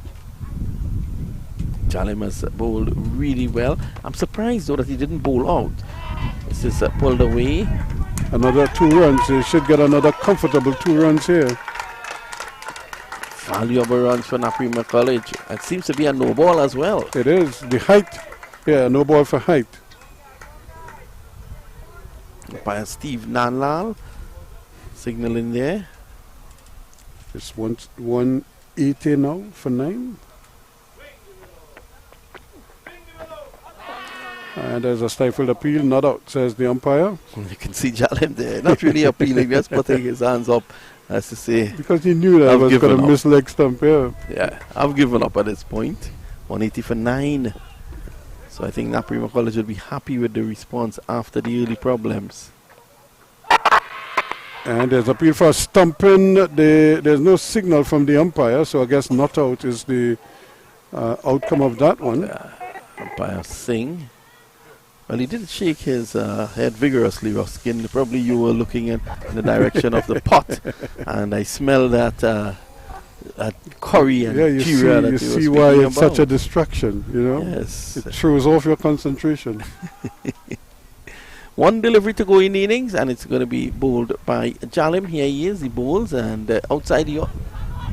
Did he know it was the last delivery? Yeah, I don't think he knew it was the last ball. He had to have a swing at that. He had license. He had the license to swing there. If there was any time in the game, you had a license to it was there and there. Yep, it was then and then. Yep. So whilst Ruskin wrap up, I'm going to leave you just shortly. Ruskin is going to wrap. So Ramzatan remains 4 not out, and Rupnarain is on 2 not out. So that's the end of the innings. It scores at 180 for 9. So again, a big recovery in the middle of the innings there after they were precariously placed with 3 quick wickets down, 49 for 3. It was 19 for 1 when Gopal left for 6, 46 for 2 when Cooper was out, and then 49 for 3 when Katwaru was unfortunately run out at that stage. But after that, a big recovery between Ramnares and Fariz Ali that saw them go from 49 for 3 to 114 for the loss of 4 wickets. That was when Ali went for 27, caught Ramprasad at point of the bowling of Mohammed. It was 114 for 4. Then 115 for 5 when Gopal was out LBW to Budu, and they wobbled a little bit there. But then another decent little partnership between Ali and Ramnares took them to 146 for 6 before Ali. It was bowled by Jalim. 150 for 7 when Mamchan was unfortunately run out off a bubble in the field, and then he was trying to run in the misfield and was way short of his ground. And then the prize wicket, that of Ramnares, was caught Rampasad of the bowling of Chase, 167 for 8, and then 175 for 9 when Nelson was out after a brisk 13. He was caught Mohammed on the boundary at long off the bowling of Jalim for 13, 175 for 9, and then they eventually got to 180 for 9 to end the innings of their 50 overs. So a good recovery in the end, and wickets all along for Racha, and he picked up 2. Budu also got into the wicket. Jalim picked up a couple as well.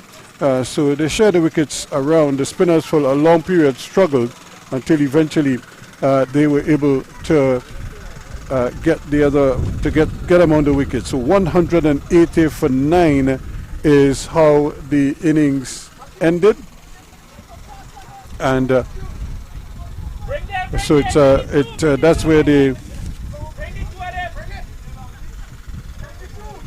So it ended up at 180 for 9, and that represents a huge recovery for them. So it certainly means that Naparima have given themselves a bit of a chance here. They give their bowlers a bit of a chance, but they're going to have to be very, very miserly in terms of their run. They're going to have to be spot on with their catching and fielding, and they no doubt going to have to take every opportunity to make sure that it works for them here. But 180 for 9 represents a nice recovery for them, and it means that they're going to have to. So they're going to now have to bowl, as they say, bowl their lives out in order to make it work for them. So we'll see whether or not they can do that as well. But the man of the moment is with us, Jonathan Ramnares, who scored a brilliant 74 to lead the recovery for Naparima College, is with Vinu Mamchan. Well, we're here with Jonathan Ramnares, the star of the innings for Naparima College, struggling again for the umpteenth time this season at the top of the order, and they were able, Ramnares and his buddies in the middle order and lower order were able to rescue Naparima College. Ramnares himself getting a wonderful 73 to take Naparima College to 180 for 9. Johnny, what was your thinking when you went out to bat? Well, when I went out to bat, I was looking to stabilize the innings, and the next quick wicket fell, and the Freeze ended up batting together, and I think that partnership brought us back into the game. And of course, since moving down the order, you've scored a 49, a 73 today, 15 in the last game. Are you comfortable there, or you want, after this innings, to go back up the order? I'm more comfortable batting where I'm batting currently with the slightly older ball. The ball's easier to face and easier to hit. How difficult it is to bat on that track? It's a good batting track, just the bowlers are keeping it tight. And tell us a bit about Nikhail Jalim. He started with 5 overs, 5 maidens. Nikhail was hitting one spot consistently. He wasn't moving from that spot at all. How difficult would it have been for you guys to negotiate him and, of course, Khalid Mohammed? It seemed at one point in time you guys couldn't get a run, and then all of a sudden the run started to flow. Yeah, well, that was always the game plan with me and Furies. We said once we buy out our time, they'll have to change their bowlers, and when they changed their bowlers, we capitalized. Do you think you have enough on this track to defend? Yeah, we have good bowlers on our side, and our bowlers have been performing for the whole tournament, and I think we could win this match. Well, you heard it there from Jonathan Ramnares. He's backing his bowlers to defend 180 on this track, which he says is a good batting track. So we take a short break.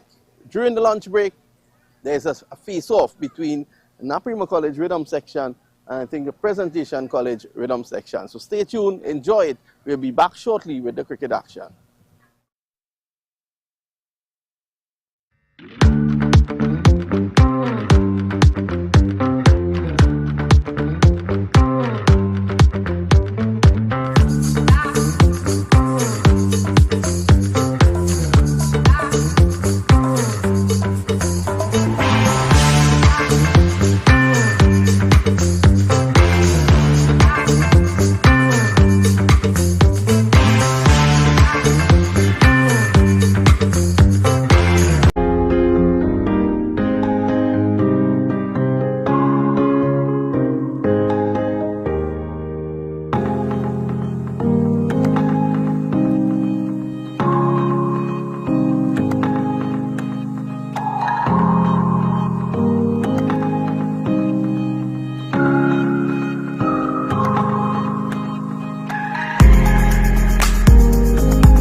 You're just an internet version. Flipping that Wurzel. You know me, got the littlest circle. Missus in the crib, you know I'm keeping that fertile. We don't take pictures, you know I'm keeping that personal. White so clean, you know I'm flipping that parcel. Soon be $1 million man, like I'm living with Virgil. Real shit, seen a little rehearsal. Big gun like Rick, it's like I'm living with Herschel. Gangster, gangster, with Lisa and Jackie. Grab some man for little bit of Drake and bring that Sanfa. In the darkest, rap Black Panther. Man don't powder, and a dark man pamper. I'm a real bad man, and a dark man stand for. I'm in the HSB, winning but one banker. A lot of man play Ken, but man a bad man Blanca.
You're just an internet version.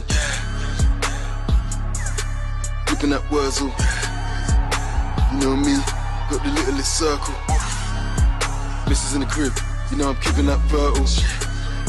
We don't take pictures, you know I'm keeping that personal. White so clean, you know I'm flipping that parcel. Soon being $1 million man, like I'm living with Virgil. Real shit, seen a little rehearsal. Big gun like Rick, it's like I'm living with Herschel. Gangster, gangster, with Lisa and Jackie. Grab some man for little bit of Drake and bring that Sanfa. In the darkest, rap Black Panther. Man don't powder, and a dark man pamper. I'm a real bad man, and a dark man stand for. I'm in the HSB, winning but one banker. A lot of man play Ken, but man a bad man Blanca.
You're just an internet version.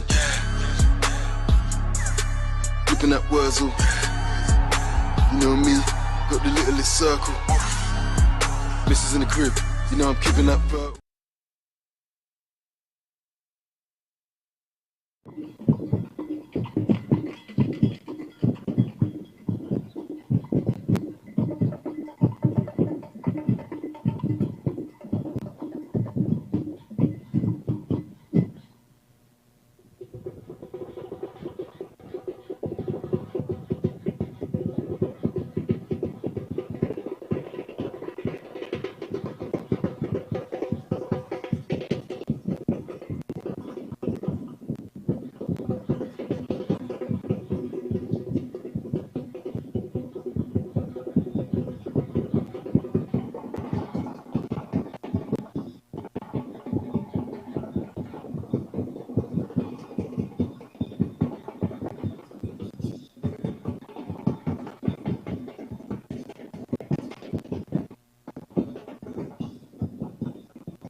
at Naparima College.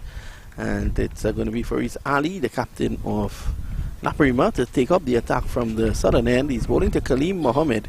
And Kaleem Mohammed has been one of the mainstay in the batting for Presentation College. Here is Mohammed driving through the offside runs here for him. They take one. And again, a misfield there by the Naparima College player at the edge of the circle. And they come back for two. And this has been the problem with Naparima College, already highlighted there with that misfield by Ram Jatan. Is it Ram? No, it's not Ram Jatan.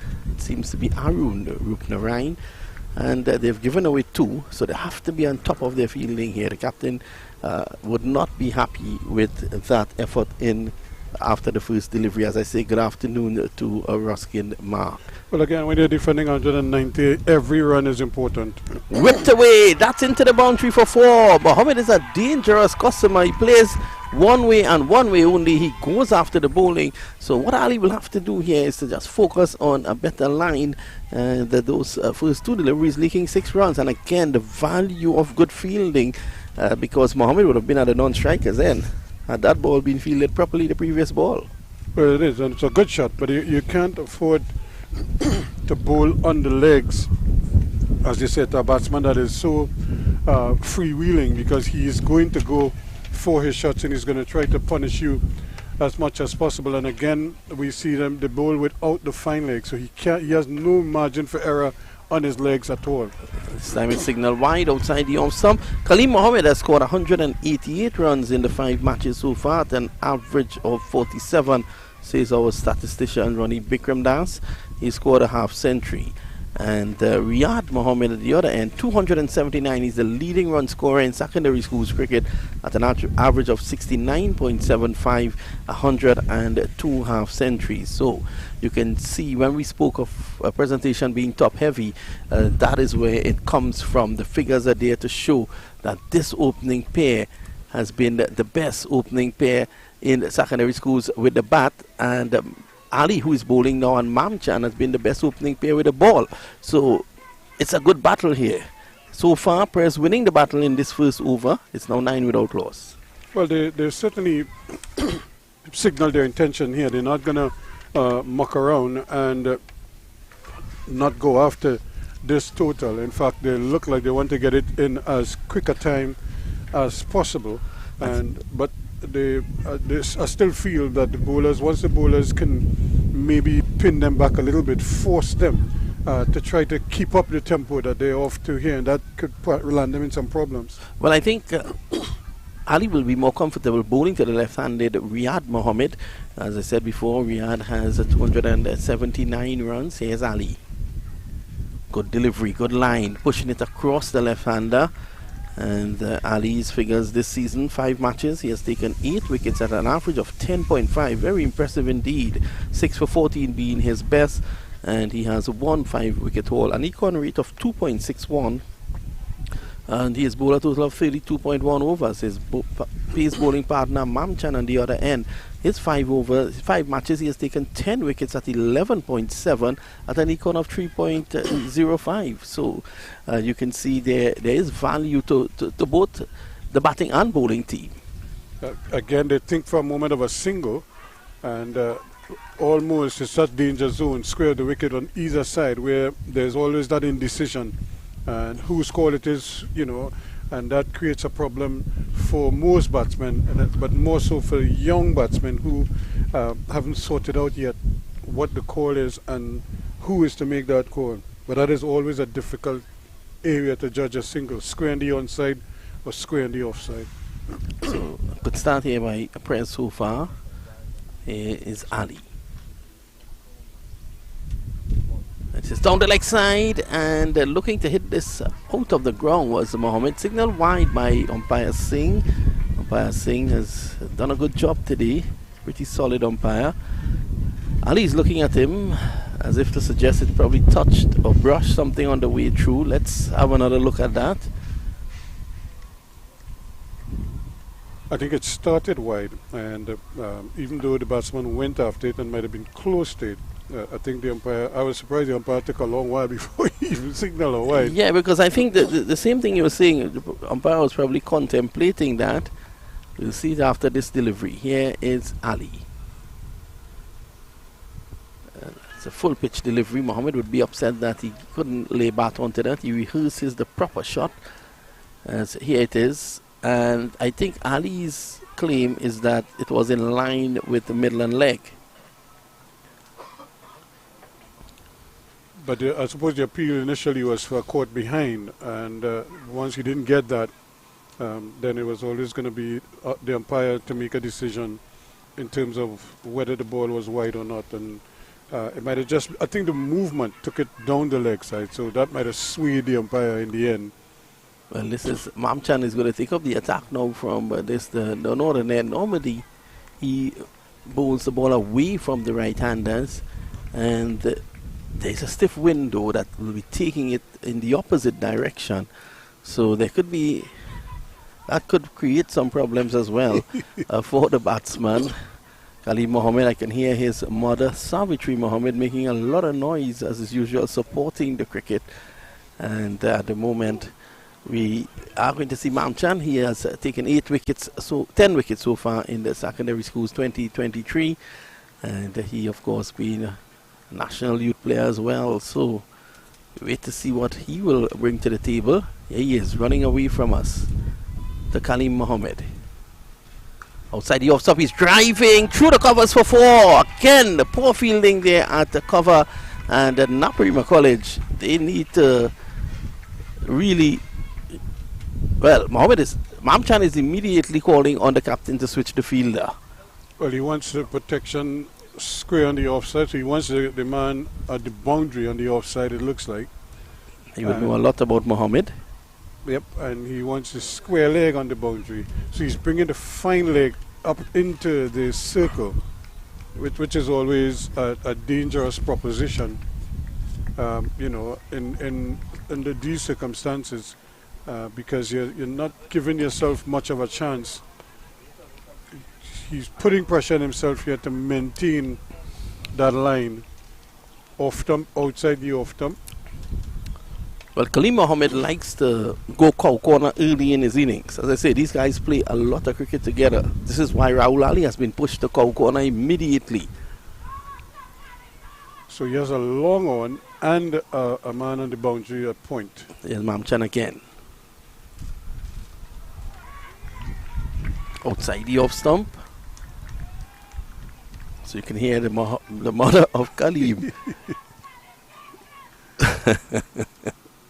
Lovely lady, Savitri Mohammed. I wonder if she's as big as her son is. She might be a small person.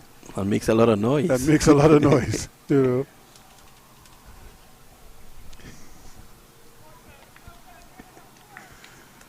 So, Naparima College, they know how important an early breakthrough is here. This time it's pitched and driven beautifully down the ground for 4. Over-pitched by Mamchan on that occasion. The runs flowing here of the bat of Khalid Mohammed. And that's a beautiful shot indeed. He didn't waste any time at all getting onto that front foot and really just stroking it back past the bowler for 4. Well, it was an over-pitched delivery. And pitching it up, Mamchan looking for swing, but he has to pull it back a couple inches. Mohammed is a no-nonsense batsman. When you have a batsman who is not afraid to play his shots like that, the one thing you want is a little bit of movement off the seam. Played away down to backward point. There's one, the fielder set deep. Because any type of movement at all, most times batsman, he would pick up the original line, and that's the line he's playing his shot at.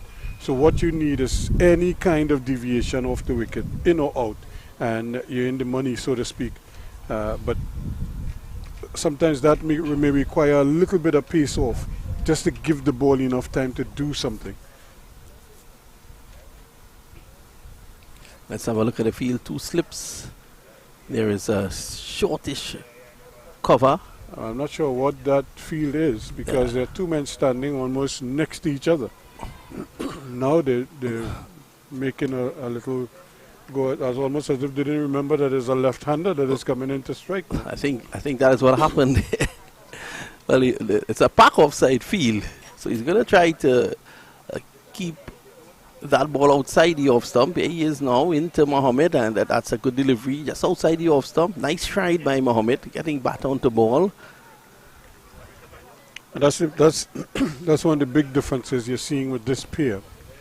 And it's no wonder they've scored so heavily, because watch the foot movement. They're not afraid to get out to the ball and present the face of the bat as well.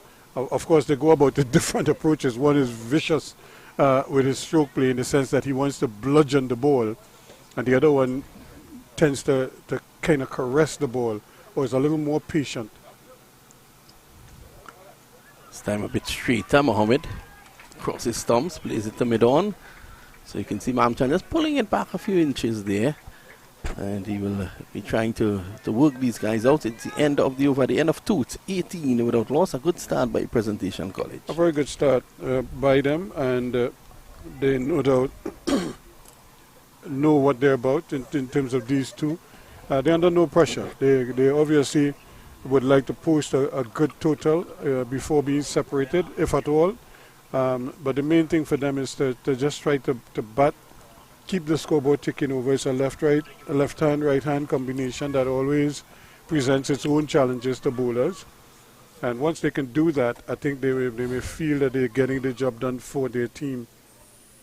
You know, they're currently going at 9 over, so they obviously must be feeling very confident that they can make some serious inroads into the 190. Let me just correct that to our viewers, that the score is 190 for 9, so the winning total is 191.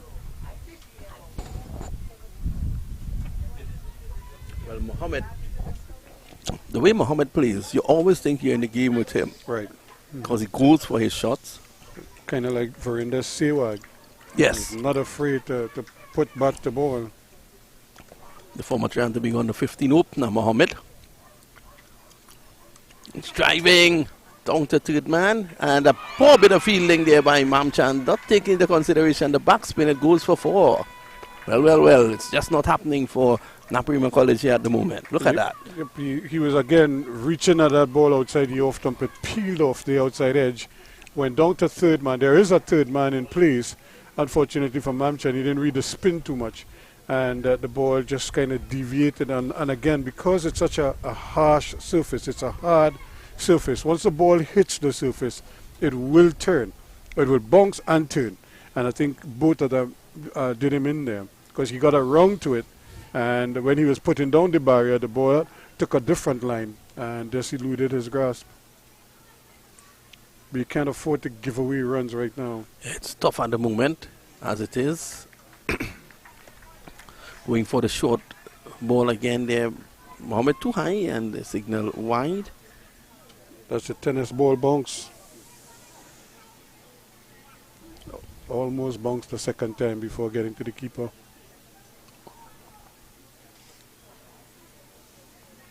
Well, the batsman hasn't looked at the umpire just yet. He has now looked at him. Ali Mohammed goes out there and plays with all his heart. He's a fighter. Mohammed would be looking to give his team a good start, and he has down the leg side. Ali, on the other hand, will be looking to send him back. What's the fielding restrictions in the first 10 in these? Are there any restrictions at all? Oh, there are no fielding restrictions. There are no fielding restrictions. That's the thing. For them. Yeah. So you can see the offside is packed there for... Yeah, because they have 3 men platooning at the boundary. A third man, a deep cover, and a long off. That's the way Mohammed plays. So they think that they can probably get him to spoon one in the air. There's Ali bowling, and Mohammed pushing forward a bit uppishly. But at least you can see him trying to come onto the front foot. He's trying to get He's out. fearless. He's actually fearless. He's trying to get out there to see if he can't get out to the pitch of the ball, because he wants to strike it somewhere deep into the offside, if not over the head of the cover.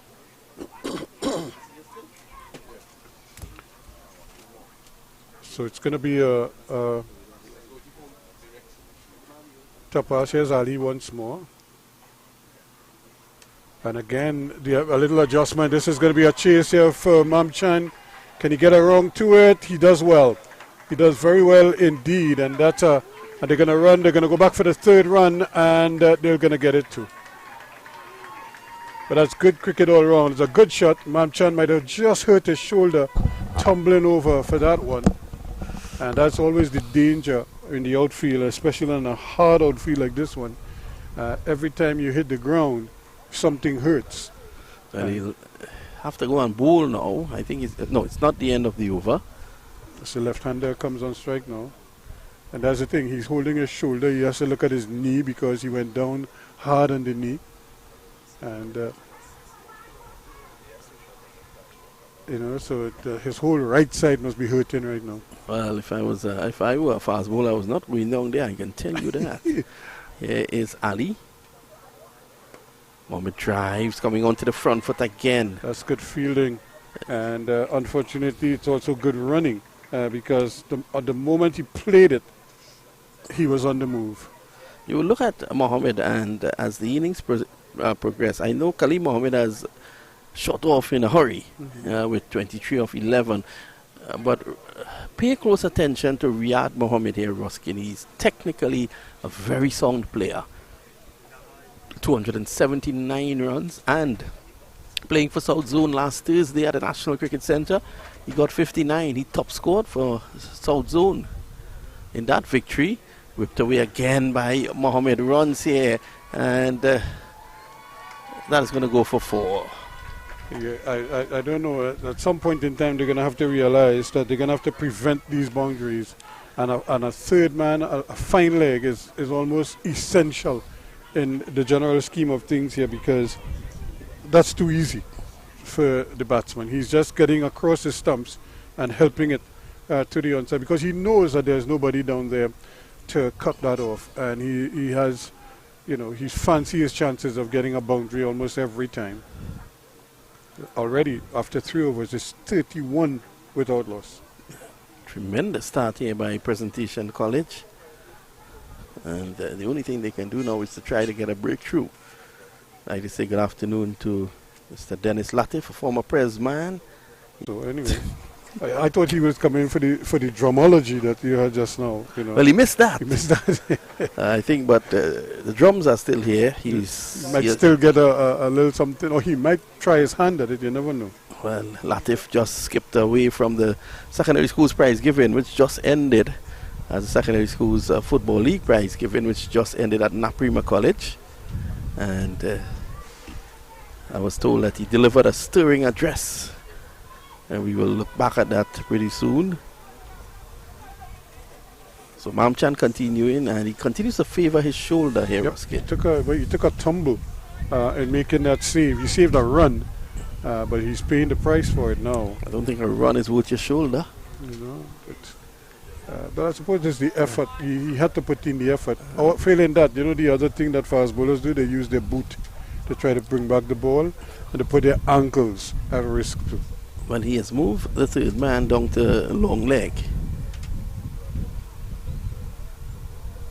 And he's moving the slip down to a third slip. So that's a defensive move. Third slip is there for cover more than anything else. Here's Mamchan into Mohammed. He's pushing forward. They're looking for a quick single, and they're going to get it. And again, and that's good, sensible batting. You have to tip your hats to these young men. They've worked out kind of like what their strengths are, Riyad is just prepared to push around, take singles when they're offered to him, whereas Kaleem is more or less, he's looking to bludgeon the ball whenever he gets a chance to. Yeah, Kaleem is a murderous batsman. He's been so, even in his under 15 days, playing for Trinidad and Tobago. And at times it has proved his downfall, but at times it works. And when it works well for him. His mother keeps encouraging him from the stands. It says a loud appeal. Delivery probably going down the leg side.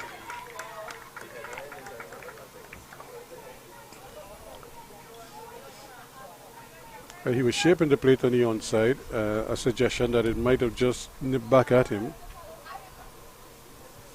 And it's good to see Mamchan going back over the wicket to the right-hander and trying to move the ball in. And you notice the deliveries are troubling him are the ones that are a little bit off pace. They're not at full throttle. Maybe it's because his shoulder is giving him problems. He's not trying to go too quickly at the moment. Better delivery this time. So it's just that little bit of off pace that is forcing Mohammed to have to take a second look or be patient. And we say that he might do that for 2 balls and then throw the bat at the next one. That's the way he plays. So if you look, you will see Corner is in position, waiting for that shot. That's his release shot, Khalid Mohammed. There's Mamchan again.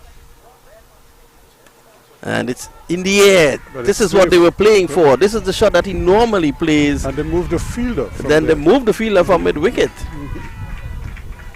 Well. The fielder was posted there previously, and now he's telling the captain to stay back. This is the way Mohammed plays. He plays those shots, and this is why he was set up in such a region.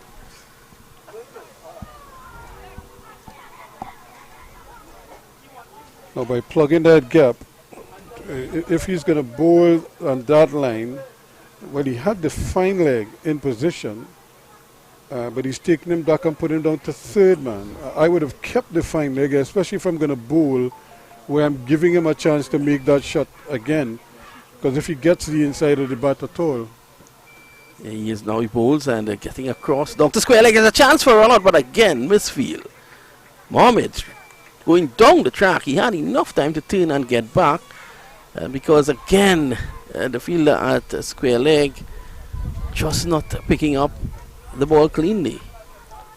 And then this is those are the chances, those half chances are what you have to try to convert when you have a team that is off to a flying start like this. You want to pin them back as much as possible. So after 4 overs, they've raced along to 36 without loss. And Vinu, just for reference here, in terms of Naparima, after 4 overs, they were 15 without loss. So that's a big difference. There's a change of bowling at the far end. Skipper Ali comes out of the attack. I don't know if he's going to switch ends after. And they're going to throw the young man, Rupnarine, into the heat. I don't know if this is a good move. This is Rupnarine's second match. I think he had about 5 overs in the last match. That was his first. He's a very young player, and they're going to throw him in for Mohammed. Sink or swim, is that what it is? Well, unless they're using him just to switch around. I would like to think so. So they had a plan for Mohammed. Just 1 lapse. You can hear Mohammed's mom. She's still speaking at the other end. I think we should probably employ her to be a commentator. So what Mohammed... This may well work to Ruskin, because what will happen here? The lack of pace by Rupnarine could well trouble Khalid Mohammed. Because he's going to want to hit everything. Because he will see the ball. You know, when you're a batsman that is that aggressive, there's no delivery is, out of consideration for a big hit. Driving. Beautiful shot by Mohammed for 4. Given width and a beautiful shot. And this is Riyad Mohammed. And again, watch at the footwork. He made one initial movement and realized the ball was drifting away from him, so he made a quick adjustment, a short step to get closer, and then with the full extent of the arm, basically placed it well through that backward point position. He's a wonderful little batsman, Mohammed. I enjoy looking at him bat. Seen him over the years. Trinidad and Tobago under 15 player. This has been his breakthrough season, so to speak. Now, Ramnarees is going to stand up to Rupnarine, which brings another dimension into the play. Because at this pace, I don't think Rupnarine is going to trouble him too much.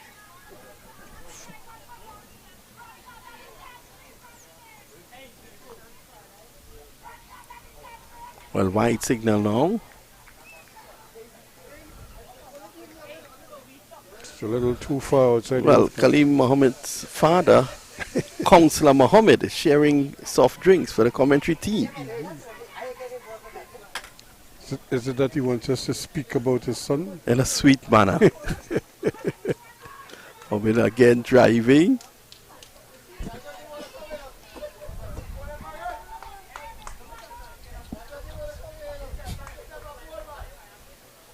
What Naparima cannot afford to do is just allow the batsman to, to kind of dictate piece. They need to do some things just to shake it up a little bit. Again, he's nicely forward, Mohammed.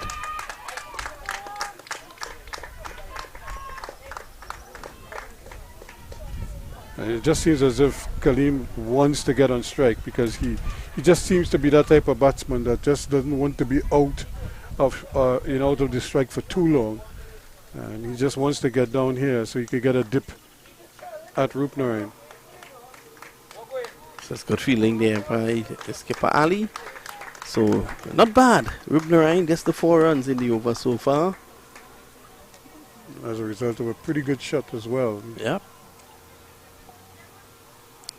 I'm very interested to see Mohammed face Rupnarain. That's well bowled by Rupnarain. Good line. Mohammed is quiet. That's Riyad Mohammed. End of the over. And at the end of over number 5, the score is 40 without loss.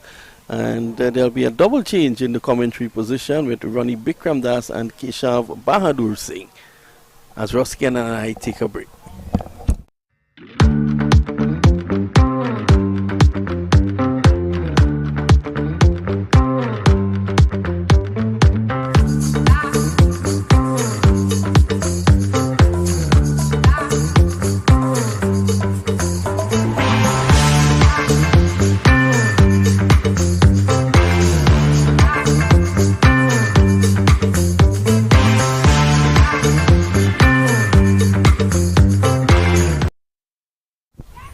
Yeah, so we're back here in Presentation College ground, and just Presentation College Southland, that is. Remember, Presentation College, they're responding to Naparima College. They made 190. Must say thanks to Vinod Mamchan and Ruskin Marks for starting us off.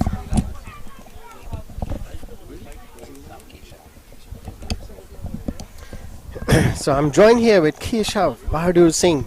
As we see Liam Mamchan again taking up the attack from the north, and this is worked away nicely onto the leg side. Straight on the leg here is Liam Mamchan, and Kaleem Mohammed, he's in good form. Worked this one away into the leg side for a boundary. In his last game, he got 38 or so in about 20 odd deliveries, so he is in a good bit of form. He is fourth on the leader board, as you can see here, right? He is fifth, sorry. Yeah, he is fifth, and he would want to continue that good form he is in. Yes, good afternoon, Ronnie, and definitely a pleasure to be here after great commentary by Ruskin and Vinod there. And as you rightfully said, Prez, off to a blistering start. I mean, the aggression and the positive take to their approach has certainly been refreshing to see in this run chase. Yeah, definitely. And this one, he's driving straight to the field. A bit of misfield. They'll get through for an easy single. Remember, Kaleem Mohammed, it's his innings so far. 45 not out, 18, 17, 70. His top score in the tournament thus far, and 38, as I mentioned in that last game against Fatima. So he is in a bit of form. Not to mention Riyad Mohammed, 51 not out. In that game, that first game where they scored 110 not out. So they are basically the highest opening partnership thus far. They are the best opening partnership in the tournament thus far. And as was mentioned before, they are facing up against the best opening bowling partnership, which is Liam Mamchan and Fariz Ali. Fariz Ali out of the attack now. But Riyad Mohammed, 51 not out, 28, 74, 113 and 13. So he's leading the run scorers thus far. This time he's just letting that one go outside the off stump. There was Liam Mamchan. No run.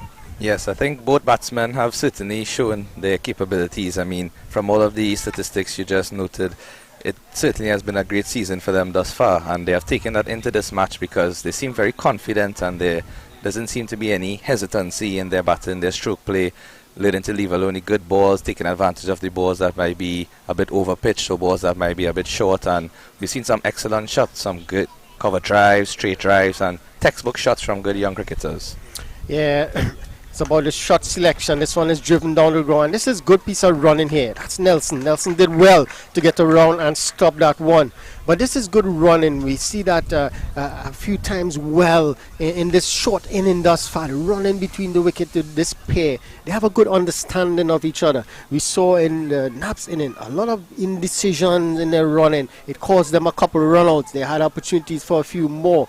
But and the thing is, with this pair, they know each other. They play at a level, accustomed playing with each other and all that. So they know each other pretty well. And you mentioned a nice point where the shot selection. Khalil Mohammed, he's a naturally aggressive batter, right? As you can see here, he likes to play his shot. No matter the situation of the game. If it's 10 runs to get or 200 runs to get, he will play his natural game. Yeah, and that's what you want with these guys, to play their natural game. This one, pitched down on the leg side, a slight appeal for LBW, but not out. It's pitched down the leg side. And that's what you get with these fellas. And Riyad Mohammed on the other end compliments him well. He's more, or you'd say, more orthodox in terms of he wouldn't go after the bowling as such. He will play orthodox shot. He has a good defense. So they complement each other well. Yeah, I believe there's an ideal balance and chemistry in this opening pair because, as you noted, Kaleem, who's on strike here, the more aggressive of the pair. And as we see here with this shot, over mid-wicket, that's a lovely six here, flicked easily. Seemed as if there was nothing in that ball and pitched up on his legs, flicked away on the pads for you can a mighty see six. that's Kaleem's mom there. She's enjoying that from Kaleem Mohammed. That one again pitched on the legs there from Liam Mamchan and whipped away nicely in Dhoni style.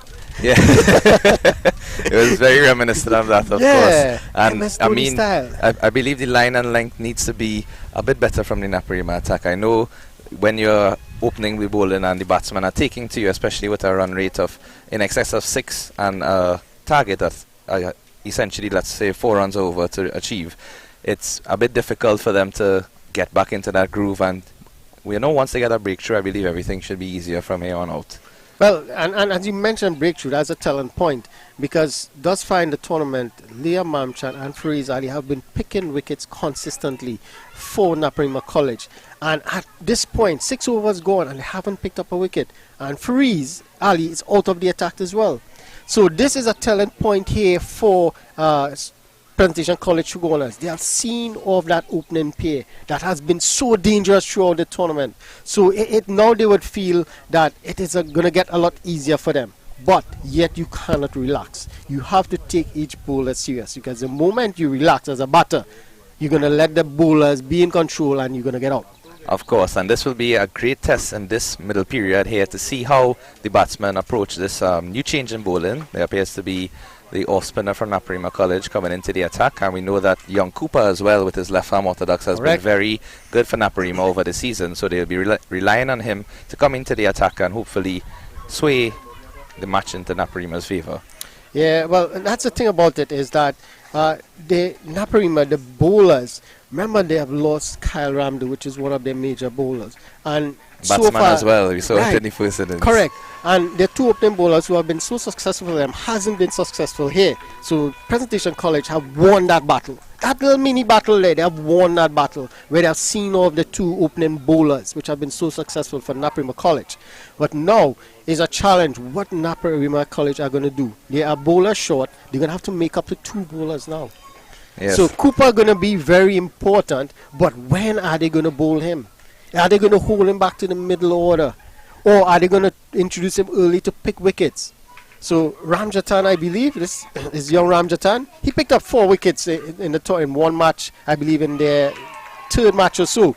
So he has picked up wickets for them thus far. But they would want him to really stand up and pick more wickets for them. They need him here to stand up now. Yes, totally agreed. And in terms of 6 overs going, and I think we've seen 4 bowlers already. So it shows that, Naparima at least thinking positively and not looking to stick with the game plan as intended, but change to suit the narrative. And we know that young Ramjatan here certainly can get some wickets, as we have seen from his record in the championship thus far. Let's see if he can get a breakthrough here against the attacking Mohammed.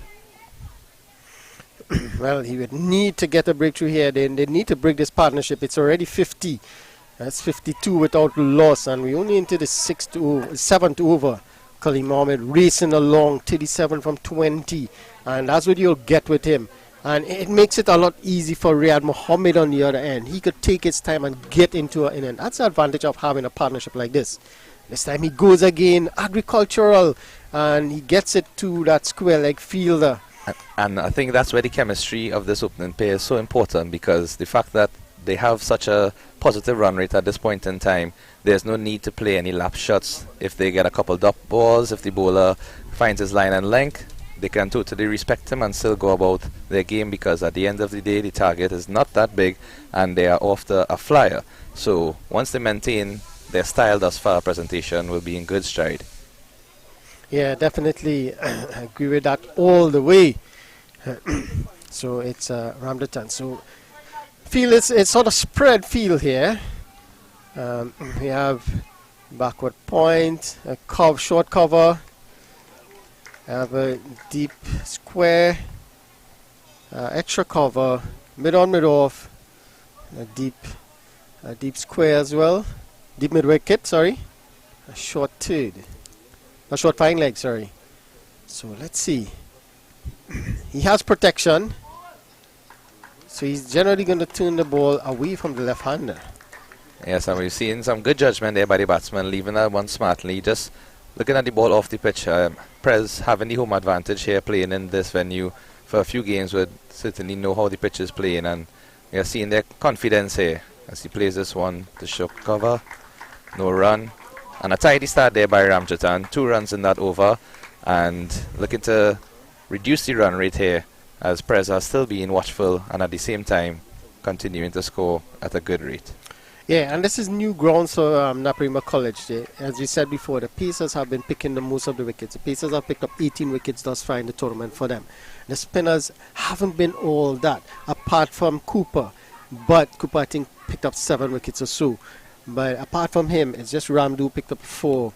So the spinners haven't really done that job for them. But they're going to rely heavily on the spinners now, because Fariz Ali, he's out of attack. And he normally bowls at least 4 or 5 on the trot, and after 2 overs or so he is off. So Cooper now is into the attack. So this is a changing point here. We're only into the 7th over and already Cooper is into the attack. Normally the fast bowlers give you 10 at least. So this is new grounds here for Naparima, and because of this partnership of 51, it has put pressure on them to make changes. And unforeseen changes, so they are going against their normal script. So let's see what will happen now. Yes, very exciting phase here indeed. As we mentioned, Cooper being one of the main bowlers Naparima would be relying on, and he's now coming into the attack. He has a long on the boundary and seems to be the only player outside of the inner yard circle. So looking to keep the pressure on. First delivery struck down to mid on here. Yeah, so this one is just dropping it a bit short was Cooper, and Khalid quickly onto the back foot and pulling that one. So there's just that one fielder who is pretty much at a wide, long on. He's at a wide long on. There's no fielder at that deep mid wicket, so he can't afford to bowl short, because it's going to be easy runs. They're going to pick him off easy. And if you hit it sweet enough, you're going to get 4. So he has to be careful. He has to pitch up the ball here. And he has a long on in place as well. So he's going to pitch up. He has to pitch up here. Lovely delivery there. As you rightfully said, pitching up and getting the pitch to do the work for him, as that ball just left the batsman. I think it's an interesting field setting, because given the amount of runs already scored, I think you would want to have at least some protection you can see on some either of side. the spectators from the Press San Fernando team most of them parents. You could see them supporting their team. They're in a good position, 54 without loss after in the 8th over. So they will be relatively happy with what they are seeing. This one nicely pitched up again, driven down the ground by Riyad Mohammed. They're going to get one. I think they should have been looking for two there, but good work from Liam Mamchan, doing well, getting to the ball quickly and preventing any chance of 2 runs. Yeah, Riyad seemed to be looking for 2 there as he hustled the first one quickly, but the other batsman seemed content with taking a single and probably up for this challenge to face the left arm, as he might look to go over the top, given that the field setting seems to be in the 30-yard circle except for that wideish long one that we mentioned. And this time Right, it goes over the offside, and this is going to go a couple bounces into the fence for 4. So they have moved Liam Mamchan, who was at long on, and he goes into the 30-yard circle now. So he's at mid-off for the right-hander, and pitched up delivery. He has to pitch the ball up, and this one was easy pickings for. There you could see the manager of the Presentation College San Fernando team having a bit of a late lunch. This one is hit through the covers for 4 more. So pressure immediately on Cooper, when we thought Cooper would have been the one to keep things tight here. And the captain, he's really annoyed there. He's not sure what to do now. And that brings up the 50 as well for Mohammed there. Well, Mohammed moves to 50. It's Khalid Mohammed 63. bringing it up in style. Yeah, so he's quickly on to 50, Khalid Mohammed. So this is interesting here. This is going to be over quickly. If Naparima College don't get their act together, it's going to be all over very quickly. They have to, think about their proper field placing. If he's going to pitch it up, he needs to have that, at least that long on out on the boundary. Or if you're keeping it on the offside, you should have your cover point. A cover point, exactly, yeah. And I believe you need to have cover. Especially if you don't have feeding restrictions in this aspect, there's no harm in having any protection, because you would invite the batsman to go over the top if majority of the field is in. But if there's no protection, it can easily go away for runs. And while they're trying to get wickets at this point, because I think defending the target shouldn't be the main goal. The main goal should be to get a wicket, to break this partnership, and to do that you have to be a bit attacking in your mindset. So a bit of lapse in the Naparima College field setting there, but let's see if they can improve with this over. Yeah, well, they have to get wickets, and that's the important thing. By getting wickets, you keep the runs down, right? Every wicket is a dot ball, and new batters to get started and all of that. So the main thing here is to get wickets, and thus far the Khalid Mohammed and Riyad Mohammed have denied them that opportunity. Again, short and pulled away. This is Coop, is it? That's Raul Ali actually is down there. A bit of misfield, and it's 4 more. So they are running this Naparima College fielders ragged here. They are all over on the field, and that's not typical Naparima College. They are generally good in the field, I must say. And this is because of that pressure, that opening partnership. 67 runs on the board already. It is proven dangerous, not just for the bowlers, but for the fielders. They know they have to stop it. They want to stop the balls, but they are unable to.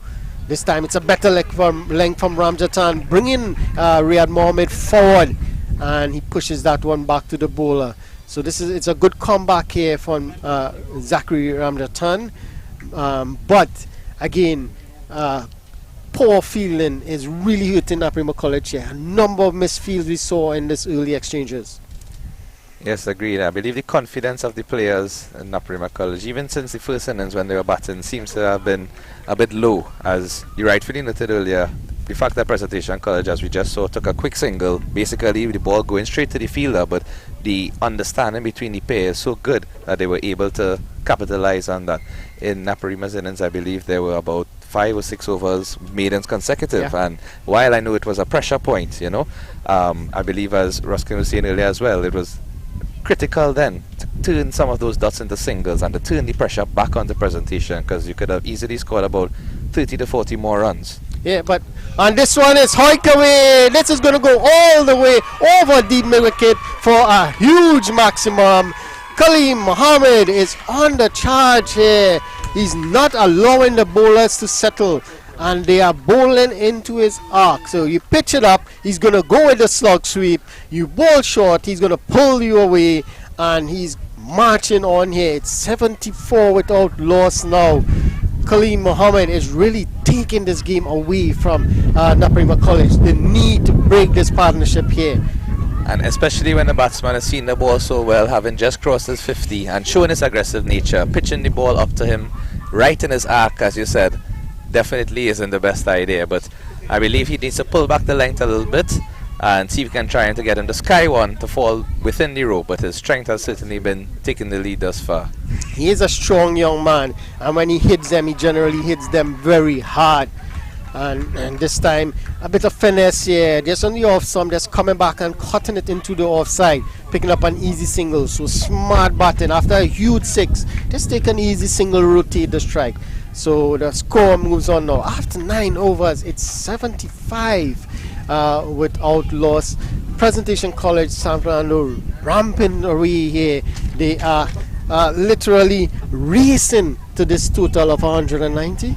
Yes, well, I know that this game would have some added context to the rivalry. I mean, Naparima College and Pres San Fernando being rivals in football, cricket, academia, all aspects, and this being one of the first times Naps and Pres would have met in the championship division in this ground here. So Pres certainly showing that they want to win on their home ground, to stamp their name and to show that they can defeat Naparima. But we know cricket is a funny game, right? One wicket can bring 2 and 3 and 4, so... Well, it is the Premiership clash, and remember, Presentation College on top. They haven't lost a game as yet in this tournament. Naparima College have lost 1 thus far. This one is cut away short and outside the off stump, and cut away for an easy single. So the runs are coming very easily here. And the thing about it, the left hand right hand combination is always a problem. So you could see, and this would pose added pressure on the fielders. Every delivery you have to run around, run to a different position, or probably run to the other side of the field. And that puts additional pressure on the fielders. Not only that, the bowlers now are not allowed to bowl to one particular batter. So you're unable to bowl 2-3 deliveries to a particular bowler and put pressure. And that brings me to the first innings as well, when Fariz Ali, the right-hander, was on strike with Jonathan Ramnareis, the left-hander. There were many opportunities for them to rotate the strike and to get those singles, to create that same pressure that you just noted, and we've seen it work excellently in terms of how Pres San Fernando have gone about their opening innings. Yeah, there you could see a little shot of the crew here. The broadcasting crew. That's our very own Vinod Mamchan holding the camera. First time he's holding the camera in his career. Doing a good job. Maybe we'll stick him to that position. Well, so and you brought up a good point with Fariz and Ramnareis when they were batting and they were unable to rotate the strike. So I did ask Fariz about that during the break, and he said they were bowling that tight line and length to him. They had a field set, and I must give credit to Nikhil Jalem. He set an excellent field out there. He didn't allow the batters to get easy singles, and he set an offside field. The bowlers bowled to that field, and they were unable to get runs. The batters were unable to rotate the strike. So it was good on the part of the Presentation College and the captain and their fielding. But as I said, Fariz Ali said it was very difficult. There you could see the lady who's selling some drinks and snow cone over there. Hopefully Mr. Mamcha will bring back a snow cone for me. There you could see that's Colleen Mom, and she's a firecracker. There she goes. She now realize she's on air. And there she goes. Coleen's mom. She's a wonderful lady. Once you get to know her, she supports 120%, not 110, but 120%. She supports her team. As I welcome back Mr. Ruskin. Thank you very much. Well, of course, she's in her glee right now because she's seen a splendid partnership. More importantly, her son has a half century to his name. And so it's all good, as they say, all around. But this has been a very, very impressive partnership. We did speak earlier. You all mentioned the fact that their batting is top heavy as opposed to the Naparima's batting. Yeah, that's Riyad Mohammed's mom there now. Right.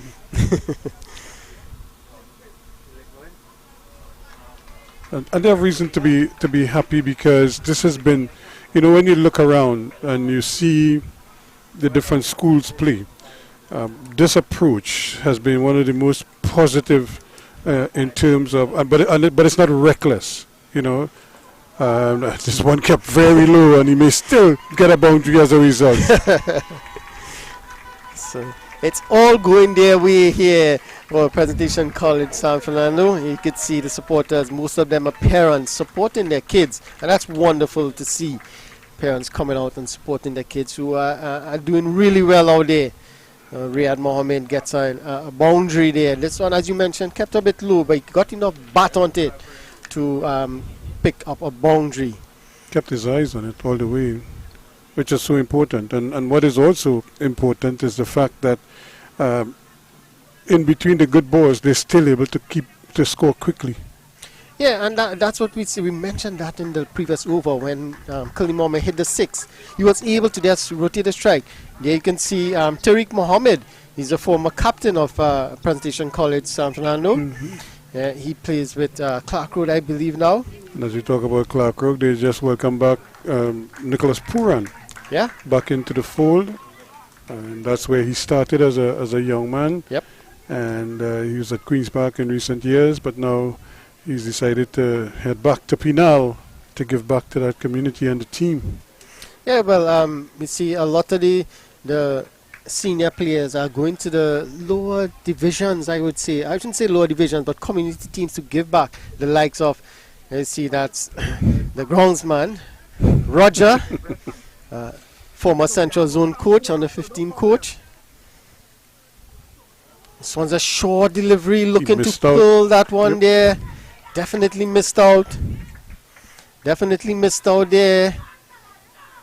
This is a short and on the leg stump. He played the correct shot, but just didn't make the connection. Certainly it does, but it's 81 without loss at the end of it. And but they're going along so nicely, that even if they missed out on a couple, that's understandable.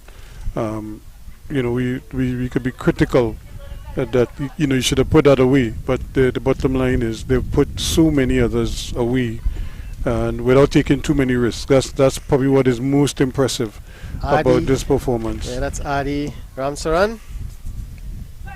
He would be. He edged this one. That one just edged past the wicketkeeper. They went between the keeper and first slip. So we mentioned Cooper would be key here.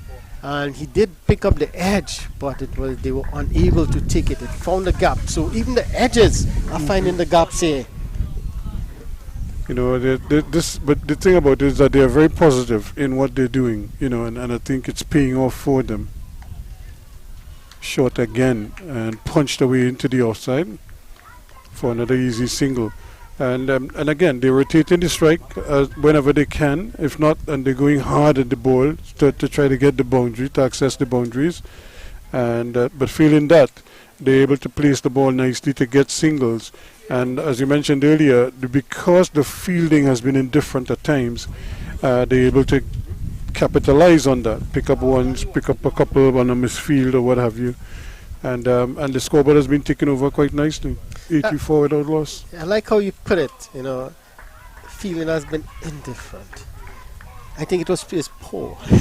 Well, but the reason why I say indifferent is because I blame the ground to some degree. Fair enough. Because this is a hard ground, and we saw it even in the first innings. Guys were trying to get, but what Presentation did well, they got their bodies behind the ball, and so if the ball misbehaved, you have that barrier behind. Cooper to continue. This one is driven into that cover region, and they get an easy single. So it's exactly what you said, Ruskin, in terms of rotation of the strike. Even the good ball, that's a good ball outside the off stump. They'll manage to find the gaps, and that's the problem with when Naparima College were batting. As Faris Ali and Ram Narees, they were unable to find those gaps, rotate the strike as much as possible. And there's another shot into the outside that goes for 4. That's another well-placed shot. You can't give him that kind of room, especially on the back foot. He just stands there and he's going to pound it. And this time he went through the line of the ball, but he placed it so well And because he's such a good timer of the ball, that one just sped away from the man at deep cover to his right, but he never really had a chance. Yeah, he never really had a chance. And at the end of 12, it is 89 without loss. Yes, you heard us correct. It's 89 without loss after 12. Naparima College needs to break this partnership here. And if we was to do a quick comparison, when Naps batted, they were just like 45 for 2 at the same stage. yeah, After 12 overs, so you see the disparity. yeah, it's a huge disparity.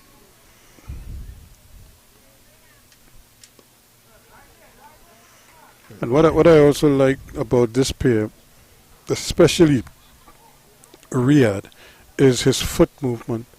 This is a sneak peek here at the rather sober Naparima Yeah, supporting staff, that's supporting the group. mom of Furiz Ali. She's always here. That's Furiz Ali's mom and sister. Mhm. They're always here supporting him. She's But that's a good thing about having family support, you know. Whatever goes wrong on the field, whether it's good, bad, whatever, you're always going home, you know, and you're going home to an environment that is caring and supportive, and you know. So in other words, there's always a tomorrow for you. Again, they were thinking of the single, and that's one of the areas that they need to be a little more clinical with, in terms of identifying the quick singles. That was a single, but because that square position on the offside and on the onside is one of the areas where a lot of young batsmen have, even senior batsmen have problems identifying the singles. I totally agree with you. This time it was Fuller. He was on the front foot and driving that one through cover. And there's that fielder on that cover boundary. And they get through for an easy single. So Ramjatan is into his 5th over, 22 runs. It's not bad in the context of the game. You see the bowlers have really been attacked here by Kaleem Mohammed. And He's given the ball some generous flight too. He's not afraid, but that could work for him, work against him. it's a wide, looking for that extra run. It was on, but sensible cricket, there's no need to really go for that. But you see the amount of the generous flight he was giving the ball. But he was smart. He put it outside the off them. Come and get it if you want it out. Well, in his previous over, we saw Kaleem Mohammed fetch one from outside the off stump and hit him over mid-wicket for 6 this That's time. a gift. This one is a gift. On his hip. And he's on his buttocks because he went with so much power. Yep. Yes, he swung that one off his... That was an old Rohan Kanhai shot there. Yes. So, I mean, and it was mentioned before, they are taking advantage of the bad deliveries as well. So the good deliveries, they are looking to rotate the strike, you know, respect the good balls. But from the moment they got those bad deliveries, they are quick to pounce on it and dispatch it either for 6 or 4. So this is really good, smart batting from this pair. They're on to 98. 2 more runs and it will take them to their second 100-run partnership in the tournament. Not only that, their countdown is on. They're under 100 runs now that they need for a victory. Yeah. You know, so they're counting down now. But this has been very impressive from these two. You have to tip your hats to them. Yeah. They complement each other very well. And this is part of what it is. Riyadh is just stroking his way, taking his time. He's not falling into the trap of wanting to go, you know, gung-ho at both ends. Yeah. So he's just doing his part, picking up singles and rotating strike and leaving the heavy lifting to Kaleem. That seems like to be... That seemed to be the 100 on yeah. the board now, yep.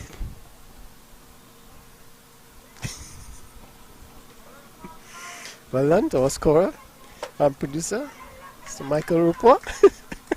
Finally gets one right. shorter again, and this is where they're just gifting them runs because the length has not been as consistent as it needs to be, and even when you might create a little bit of doubt in the mind of the batsman, but because the balls are so short sometimes and the spin is so slow, it's not any kind of prodigious spin, it's just kind of, he's just ambling in, and the ball is not really creating that much of a deviation off the pitch, and he missed out there, but essentially the spin is so slow. It has this predictable spin. Bit of misfield there by the Amamcham, but straight to the bowler, so good pass. excellent pass. Hey, some of football in school, Yes, they are.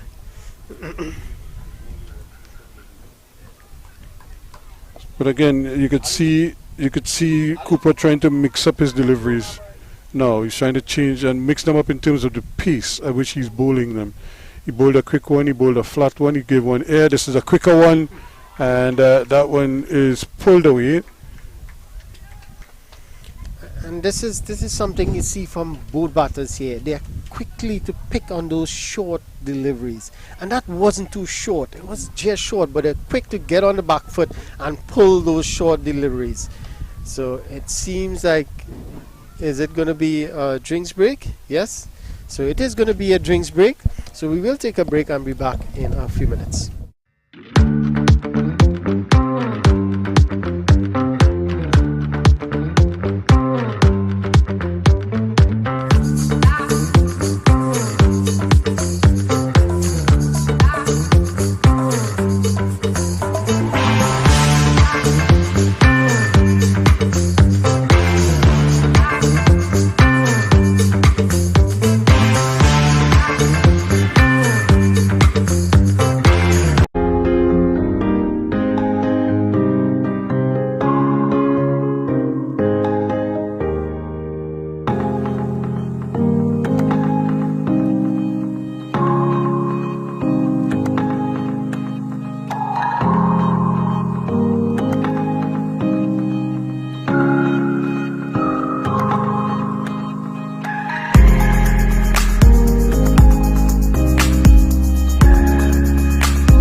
You're just an internet version.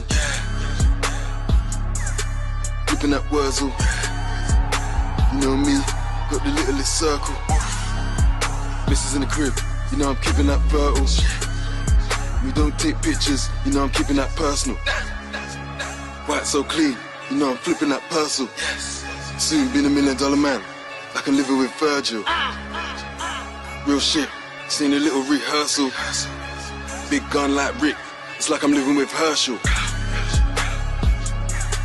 Gangster, gangster, with Lisa and Jackie. Grab some man for little bit Drake and bring that Sanfa. In the darkest, rap Black Panther. Man don't powder, and a dark man pamper. I'm a real bad man, and a dark man stand for. I'm in the HSB, winning but one banker. A lot of man play Ken, but man a bad man Blanca.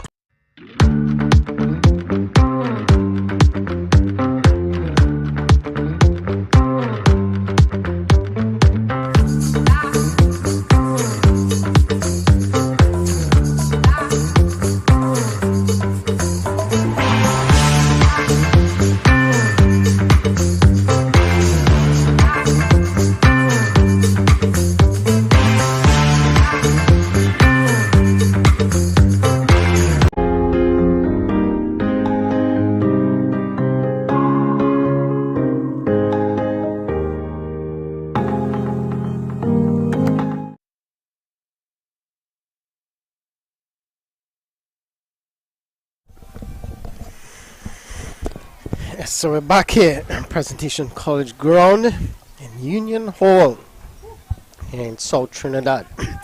Presentation College San Fernando at the moment 102 without loss. My memory of this ground was playing a football game here one time, but this ground was bigger.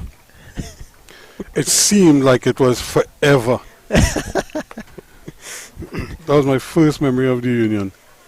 Well, I'd say the first time I came to this ground was last week Tuesday for the match against Presentation College in Fatima. No, I came here this many years ago. Didn't even have lights. We played a game here. What we were laughing at, we had a short guy. We used to call him Tukubu. Short, yeah. And we sent Tuku to take the corner. We couldn't see him enough. Well, let's hope Tukubu is not listening to us. He's a California guy. This is another 4 from it's Riyad Mohammed this time, picking up 4 more. Score moves on to 106, and it looks like it's as you rightly said, the countdown is on, but it's racing. The clock is racing at the moment. It is, but it's good batting. It's probably, like I say, it's not the best bowling, but you know, it's batsmen taking advantage of what the bowlers are presenting them with. So it's Rupnarayan to continue. This one is just wide outside the off some cutaway, but and there's cover there at that square boundary, and they get an easy single. It's 107 without loss. What do you think that conversation would have been during that break? I'm almost certain the coach is telling them, guys, bring this home. Don't get out. You know, just continue doing what you're doing, and see it all the way through to the end. Yeah, definitely. That's all they need to do. Just continue. This one is up in the air, but just wide of that field, that short mid wicket that looks like Alex Gopal there, and there's just a single. So that one a bit slower than he expected. Yep. And Kalim was playing way too early. Yeah. You know, he obviously he probably was in two minds whether to really go hard at it or just try to play it down to long on. He eventually got it down there, but not in full control.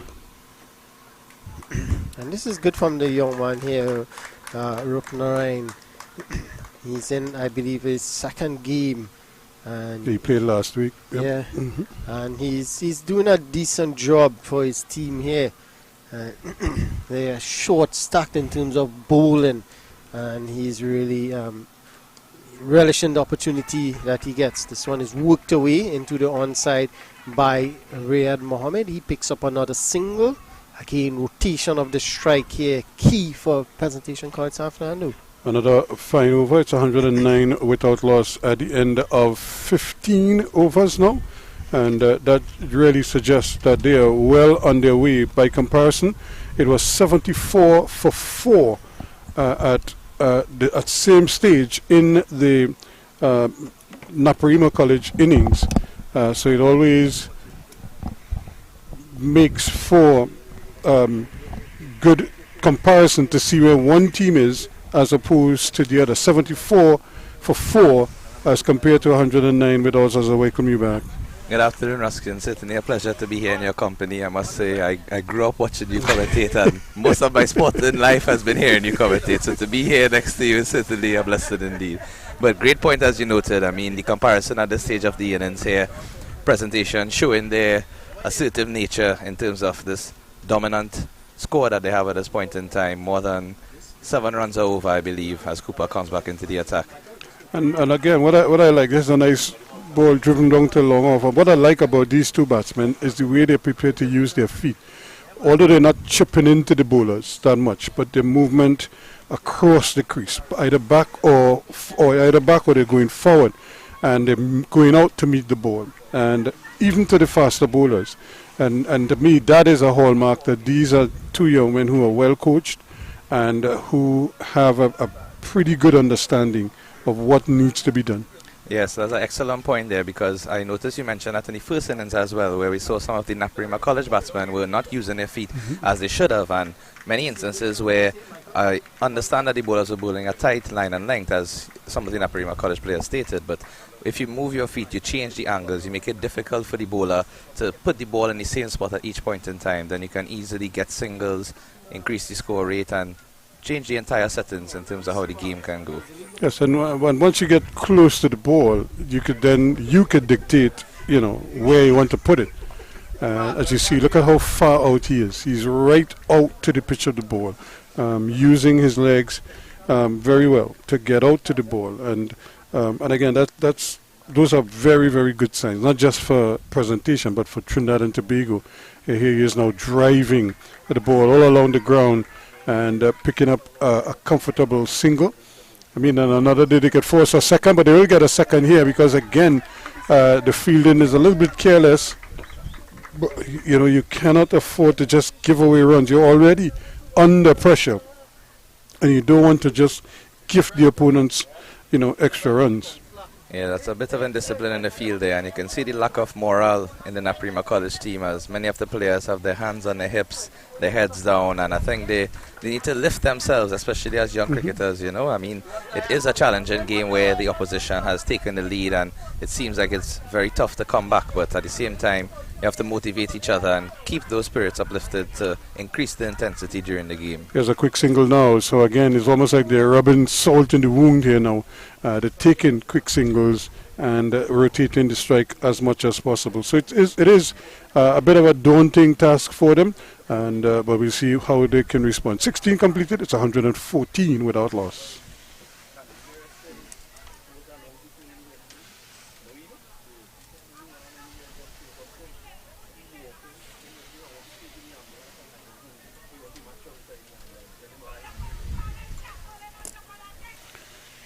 So again, you have to be impressed with this performance from presentation. They put the opponents in, and even though their spinners didn't get too many wickets early, they stuck with it. And then, when the happy hour came, they were able to pick up wickets at regular intervals at the end, and completed 9. This is part of the Achilles heel of the Naparima team. Their ground fielding is, the ground. It's not the smoothest surface on which to operate. So you find the players are having difficulty picking up the ball first time. But you still, you have to be disciplined, get your body behind the ball. You have to take the blow, if you know what I mean. And too often, a lot of these players are not prepared to do that. There's another ball, puts away beautifully. Again, he's not wasting any kind of opportunity to score. And he's dealing in 6s now. Yes, and that ball actually wasn't too bad of a delivery, but again, using the lack of pace on the ball, and obviously this batsman, 83 from 40, his eyes are in, he's seen the ball as big as can be, and these shots at this point in time would be second nature to him. Yes, it is, and again, he has spent time, that's the other thing that is worrying for Naps, is because he's been in now for a little while, 15, 16 overs, and he knows exactly what each bowler is going to do against him, and so they're not creating any terrors for him. So he's just going along his merry way, and he knows that even if he faces 2 balls and over, one of them might be a run-scoring ball to him. Yes, and I think with his confidence as well as the other batsmen, they have certainly meshed extremely well in terms of the balance, one being attacking and one being allowed to play their strokes, but at the same time not allow the run rate to climb, because we have seen a couple dot balls but also many singles and overs, and they have not allowed any bowler to settle from Naparima, and I think that has been a major part of presentation strategy in their batting innings here, because usually Naparima, without their main bowler in terms of getting wickets at the top and Ramdu being their captain, that would have set them a blow from the start, but at the same time Press took advantage of that psychological difference, and they certainly hit it home by taking the attack to Nap's 2 premier opening bowlers, Fariz Ali and Liam Mamchan, who usually are in the wickets and usually on the money. And in this instance, the aggression and the confidence by the Press batsman has certainly seemed to taken over. Well, I'm surprised that Riaz hasn't brought himself back on. even if it's just for an over or two, just to see if he can, prize out a wicket here for his team because they need one badly. Yes, agreed. The runs are coming very, very easily. I mean, it seems almost every ball there's either a single or a boundary at this point, and the bowlers have not tried anything different. They seem to have set a field where singles are coming. They're trying to protect the boundaries, but again, the batsmen are finding the gaps because they're able to place the ball to their liking at this point. And the field is so spread out, so you could almost score a single a ball if you wanted to. Every time he comes forward, he has an option of where to put the ball to get a single. Case in point. Exactly. Just stroke the ball. The field is so deep, that he could more than, help himself to run a ball. And he realized that Riyadh is not taking any risks at all. He's just going along his merry way, and leaving Kaleem to do most of the fireworks. And he's holding his end of the bargain. And Riyadh has certainly played a measured innings. And one of the main things I've noticed with his batting is that he uses how he puts force on the ball in terms of he can either hit it hard or he can hit it a bit easier if he wants to get a single, if he wants to get a boundary. Because he has shown his capability to attack the ball when needed. But a simple difference in his batting to the Naparima college batsman is that he's angling the balls just to the left or right of the fielder and getting a single, whereas Naparima would have hit it straight to the fielder and had no run. Here again is another sweet drive, but this is much too easy, and they might get a second run because they know they're going for it. You're going to have to hurry, and he does. So again, it's a bit of carelessness there from Mamchan. That ball was just dribbling to him. He didn't really need to miss that. And now I know this field is a tough one to field on, but that's too easy for him. And I'm sure his hand is hurting. I know his shoulder is paining him a little bit. And there's another cut shot that is forced deep. And again, if they wanted to, they probably could have forced a second run. And but they're so much in control that they don't need to force the issue. Of course, and again it goes back to your earlier point in terms of getting your body behind the ball, because as we know in Trinidad and Tobago domestic cricket, many fields around the country, even sometimes in Premier 1 cricket where we see the national clubs playing, you will not get the most even surface, so there might be a couple areas where there might be holes or hills and the ball would not run as smoothly as you would like. So once you are able to get your body behind the ball and keep your eyes on it, I think that's also a main thing. Because we have seen instances even today where the fielders behind the ball and the ball still manages to pass their legs or take their eyes over the last moment, and that lapse has seen detrimental thus far. And fielding is something you could work on. That's not a coach's responsibility. It is a coach's responsibility, but as a player you could help out your coach. And here we see Cooper coming back in and bowling a good first ball. But he needs to now repeat that, and try and see how best he could probably outfox the batsman here now. And, he was looking to probably hit that maybe a little bit straighter. He kind of, the bottom hand got in the way here, and he got a single down to long on. But the field is so spread out that even when he, mishits the ball, chances are he's still going to get a run or two.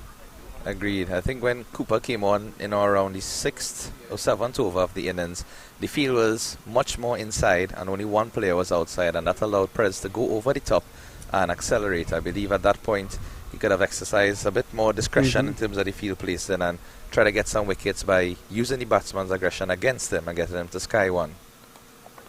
Here he goes aerial again, and this looks like it's going to be another boundary. And no, it's being cut off in the deep. That's good cricket because he had to run a long way to his right and was able to corral the ball at that deep point position. And this is what you need from the fielders, even though the game is so far advanced and it's going it by the way of presentation. Naparima still has to look at it as if it's a tournament you're playing. Every day is not going to be your day. There's another chase and another nice bit of fielding out in the deep. Straight there at long on. And they just have to be very professional and concentrated. It's not your day today, but it doesn't mean that it has to be a total disaster. You know, where did we see that before on the football field just recently? It's what Manchester United were being ripped apart for, because it's just the lack of effort. And that one hits home, because as a Manchester United fan, I saw exactly what you're saying in the game. It's just the lack of effort, you know, and the most glaring one was the Fernandez one, that he just put in a tackle, he missed, and he just stood up. And especially as a leader in the team as well. And he was a captain on the day, you know, so it's just one of those things. It's 131 now without loss, 18 overs completed. Yeah, but this is where the you know, it's like a learning opportunity for them. There will be days like these. I remember we went to Jamaica with the national youth team, and Everton Mattis, and I try to remember somebody, De Costa was the other opening batsman for Jamaica, and they put on like close to 200 runs. You know, I mean, we pulled things back later on in the evening when we got the second new ball, and we got a couple of wickets, and then the spinners came back. Shamsuddin Jumadeen came in together with Roland Sampat, and we were able to restrict them to maybe just under 300, but they were blazing away. But, you know, and that sun was hot. I always tell people Jamaica sun hotter than England. But the thing is, you know, we were able to pull things back. You know, here he goes again, and that's gone, and that's gone, and that's gone. That's another one. So he is just soldiering on here and taking no prisoners. At this point, it seems to be deja vu in each over, Ruskin, because we're seeing almost the same boundaries being hit by the batsmen, the same areas, same location, and from the same bowlers as well. So again, not much variety in Naparima College. And this is why we were saying at some point Ali has to come back, and I think it's long overdue. He should have been back into the attack already. Agreed. I believe at the water break there was a discussion between the captain and another. There he goes again. Yep, in that same general area down behind square. So he is racing towards 100 here now. He's up to 97.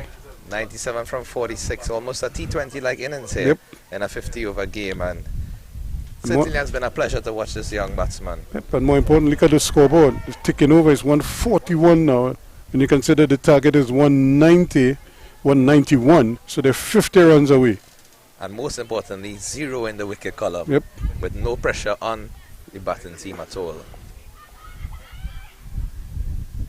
Goes again. That's another brilliant shot. There is a man down there. There's protection. He's going for the second run, and this is one time they hurry in, and they're gonna get it too.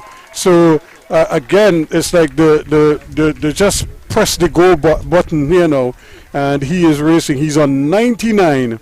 And that was excellent awareness as well, because he knows Mamchand's shoulder is injured, and anticipating that the throw might be a bit difficult for him, he pushed for the early one and came back for 2. So on 99 here. So again, and he's gone, and that's gone a long way. That's a wonderful way to bring up 100. The mother loves it. And a brilliant 100 indeed, as he goes past triple figures in impressive fashion. He salutes his moms and the presentation faithfuls, kisses the ground here at the Union, and he can celebrate. Khalid Mohammed has just gone past 100. The mother and the father are happy indeed. And what an excellent innings there. He moves up to second in the leading run scorers for the Premiership with that century. And you can see the emotions from his family, from the supporters around, even from the Naparima College camp as well, applauding such an excellent innings by this young batsman. And I mean, he has taken the attack to Naparima College and done it in style, Ruskin. Impressive indeed. His 50 came off 25 deliveries. His 100 came off 48 deliveries. He was even faster in the second 50. And bringing up the 100 in style as well. So 105 from 48. Not even going for a single to play it safe, but in his usual manner, hitting that for a lovely 6, flicking it over the legs. Again, a very similar shot as we've seen his strength. And that's part of the problem with Roop Narayan. He cannot adjust to Mohammed. in terms of where to bowl the ball, because even when he bowls it middle stump, that is still in his wagon wheel because he's just coming across his stumps, and because of the lack of pace, he's able to easily shuffle in to his wicket and help himself to some boundaries there. And now look at the field placing. He's constantly hitting that ball, like where that goalpost is back there, but yet the fieldsman is remaining just to the right of the umpire when he should be on the boundary, because he's not going to stop a single there, and he might very well give away a 4 or a 6 as we saw just now in that area. He goes again, and just as we were talking about, it's 4 runs. So it's really just where, you know, the thought pattern, because the bowler is under real pressure here now. He's a young man, no doubt. He's probably overwhelmed by this whole situation right now. You know, as we say, he needs a hug at the moment. And you know, look at it. Nobody's coming to talk to him. Nobody's telling him anything. So he has to work this out by himself. You know, and he probably just bereft of ideas right now and just wants to get this over and done with. He goes again. This guy's up here. And Maurice is on that. Oh, never had a chance. over his head. Never had a chance of getting under that one. I think that pretty much sums up Naparima's day, Ruskin, in terms of the chance seemed to be there for a bit, and just the lack of attention or the lack of motivation at that point in time, because you brought up an excellent point there where the Naparima camp itself is very quiet, very sedated. The families are not even cheering on the players as much, giving that extra encouragement as young men, because we know from playing youth cricket in our respective days, you need that bit of encouragement from your teammates. Support, you need support. It's very easy for young men to be critical of each other outside there and to also have tension, but at this point someone needs to step up in that Naparima college team and show. We see the captain come back into the attack as you suggested here, and maybe this would be a statement of intent, but is it too late? Yeah, it's 5-6 overs, you know, too late, even more, because even though he came out of the attack early, from the time he saw what was happening, he should have said, look, let me come back in and take charge of this situation here and see if I can peg this back a little bit, because they were scoring too freely for too long. And now, you know, with under 40 runs to go, it's going to be difficult for him. Even if he was to pick up a wicket or two here now, the chances are of them limiting presentation under 191, that moment has probably long gone. Indeed. Let's see what he comes up with here in his first delivery. And the ball being much older as well would be a big factor, because the pitch certainly doesn't seem to be much in it for the bowlers in terms of any variation and bounce on line and length. It has been pretty consistent throughout the day, and I mean, Prez has used it as a batting paradise. So, you know, it all goes down to how Naparima approached their innings from the start, and with the mindset that they came in, and that middle over period where there was about 5 or 6 maidens consecutive and just building pressure on themselves. I think last week they got over 200 runs. That's a good delivery coming there from Ali. And this is what I'm saying, because Ali is one of their front-line bowlers. He's a captain. The rest of the team is looking to him. He really needed to put himself in the middle of the fight and lead from the front. You know, take charge of the situation. Even if he got hit around, at least he could put his hand up and say, look, I am taking responsibility for what is happening out here. We live or die off my arm. And he's come back with a pretty good over so far, right on target.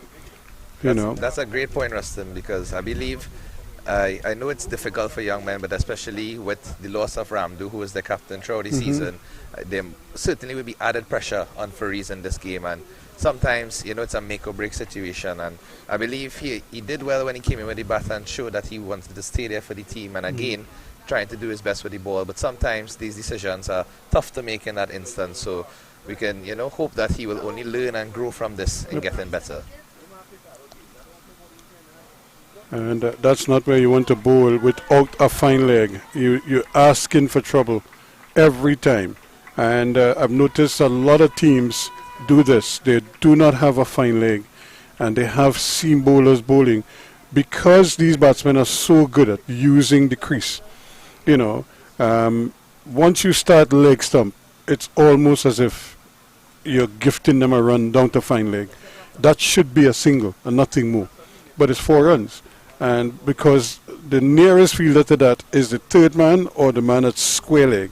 And you know, that's sacrilegious. He's bowling around the wicket. That side of the field also seems to have a bit of a downward slope as well, so the ball would travel Race much away down faster. there. Yep. That's a good slow ball from Ali. But again, just look at the respect that Riyadh is giving it. He's not. It was a half volley, but because of that one element that he changed, which was the lack of pace on the ball, he just played it because he knows we have, you know, 25 overs or more to go. Too You know? little runs, too many balls. So he's not worried at all. Another quick single here now, and again the fielder is unable to pick up the ball cleanly the first time, and the batsmen are able to complete the single to rotate the strike. So 160 on the board now. They just need a further 31 runs. We'll come back with more after this.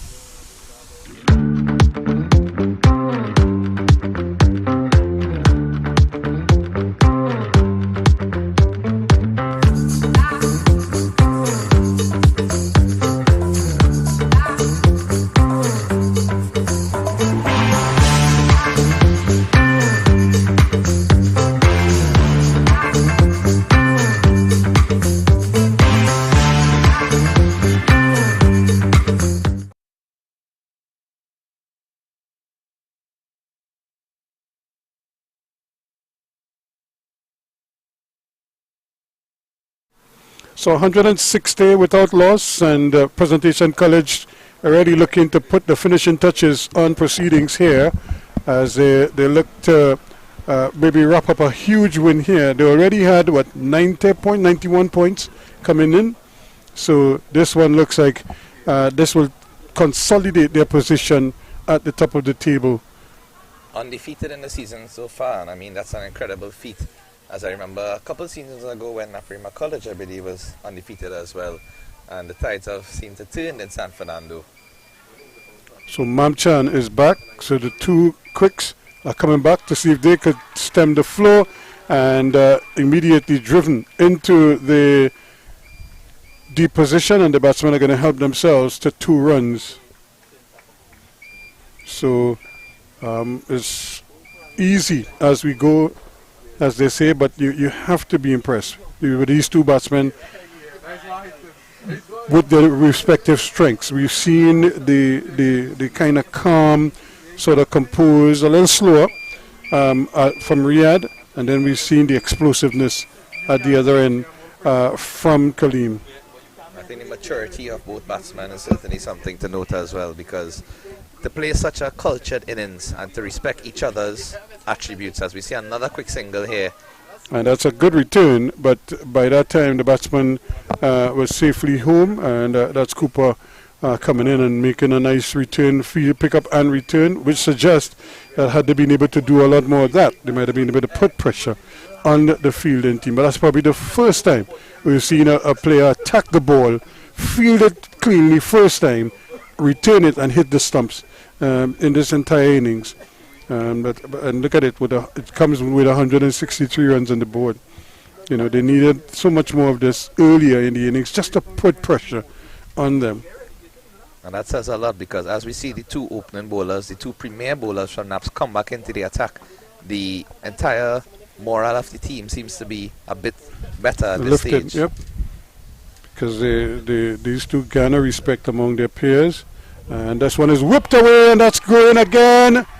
And he is not sparing anybody at this time. It's a shot, a ball, it seems like now. And he's just prepared to wheel that big axe of his and continue to pile on the pressure. Excellent flick off the legs there. What I've noticed, these 2 batsmen are very wristy as well. And they make the shots seem so easy sometimes, even when they're on drives. And I mean, it's one of the more difficult shots actually when you're out there on the pitch to play. And they have shown their strengths on both sides of the pitch, offside, onside, and very cultured in their shots as well. And one of the things that Kaleem has going for him, his center of gravity is so small. He's not a tall man, so your length has to be precise, because if you're too short, because of that center of gravity, that's a short ball to him, you know, and he could just swivel in the wicket. It's something that Gus Logie used to do very well. Because Gus was so small, bowlers couldn't figure out what was the length to bowl at Gus Logie. There he goes again. This one is up in the air. This could be interesting. It's going to fall safely, and they might actually get a second run if they wanted it.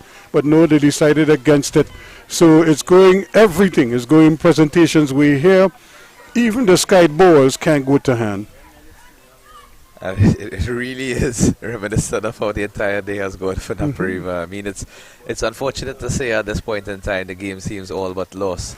However, still some fight in the end by Mamchan and Fariz here to try and see if they can at least get a wicket in the column.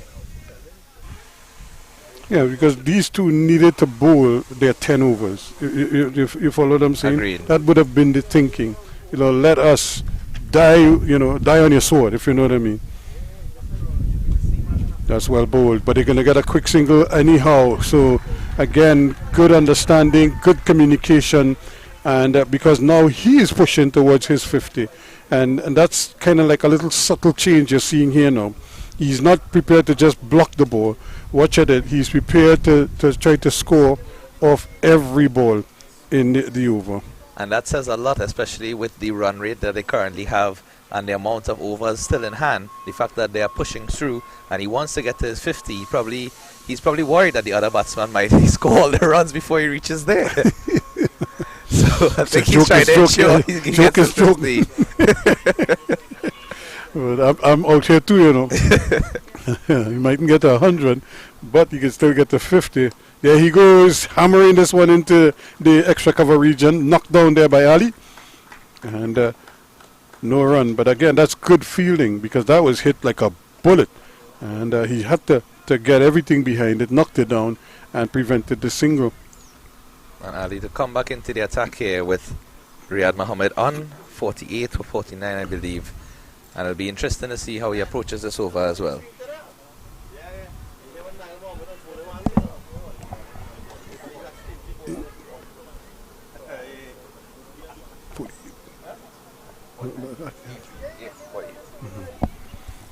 So we were just verifying whether it's 48 because it's just at the bottom we cutting off just a little piece of the letter in the number at the end.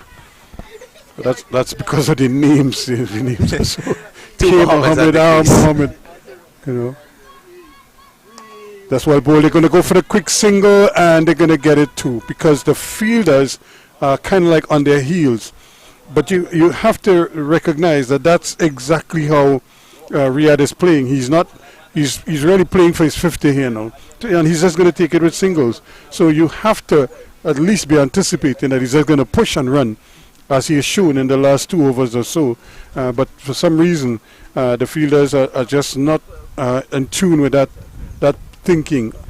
Because as a cricketer, you have to think like a batsman, or as a bowler, a batsman you think like a bowler, and as a bowler, a fielder, you think like a batsman. What is it that he's trying to do?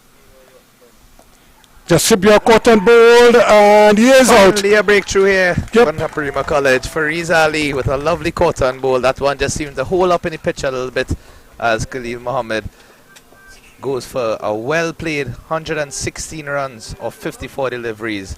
And all of the players from the Naparima team definitely sending good wishes for him as he departs the field. But again, playing to your point there, Ruskin, if Fariz came into the attack much earlier, anything could have happened. This game could have gone a totally different course. But at this point in time, I mean, it's at least a positive sign to show that he can still come back at this stage and get a wicket. Still get a wicket, break the partnership, and certainly do it all. The new batsman is Budu. It looked like Brendan Budu.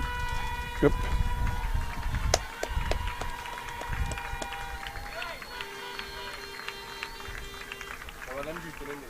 All of the presentation supporters, the coach, standing to applaud the batsman as he comes off there. Getting his moment of fame. We might see him on CNC3 highlights later for all you know. So, but it's a splendid 100. He should be on every television station in Trinidad and Tobago. when you look around and you see hundreds scored at youth level, at any level, this would probably be one of the better ones. It was one of the quicker ones, but it was also well put together, well constructed. He didn't always just go, gung-ho at everything. When he struck, he went hard, yes, but he took his time at periods, and then once he figured he got the measure of the bowlers, then he just kicked on from there. He got a good start, he consolidated, and then he just went after that. Yes, that's an excellent analysis there, because he never seemed like he was struggling at any point in time or playing shots that were out of his range, stretching for the ball, or everything seemed to be within his nature, his natural playing style, and he played each ball on its merit. Boodoo cutting away now. He's looking to get off the mark, and he will, as the ball is just knocked down at point for a comfortable single. And Ali again a little bit short there, but trying to get some extra bunks, which he did, but you have to pitch it so short to get the ball to climb up to head height. And it was outside the off stump. He probably needed to line that a little closer to the body. New batsman at the crease. So now on 49, Riyad Mohammed.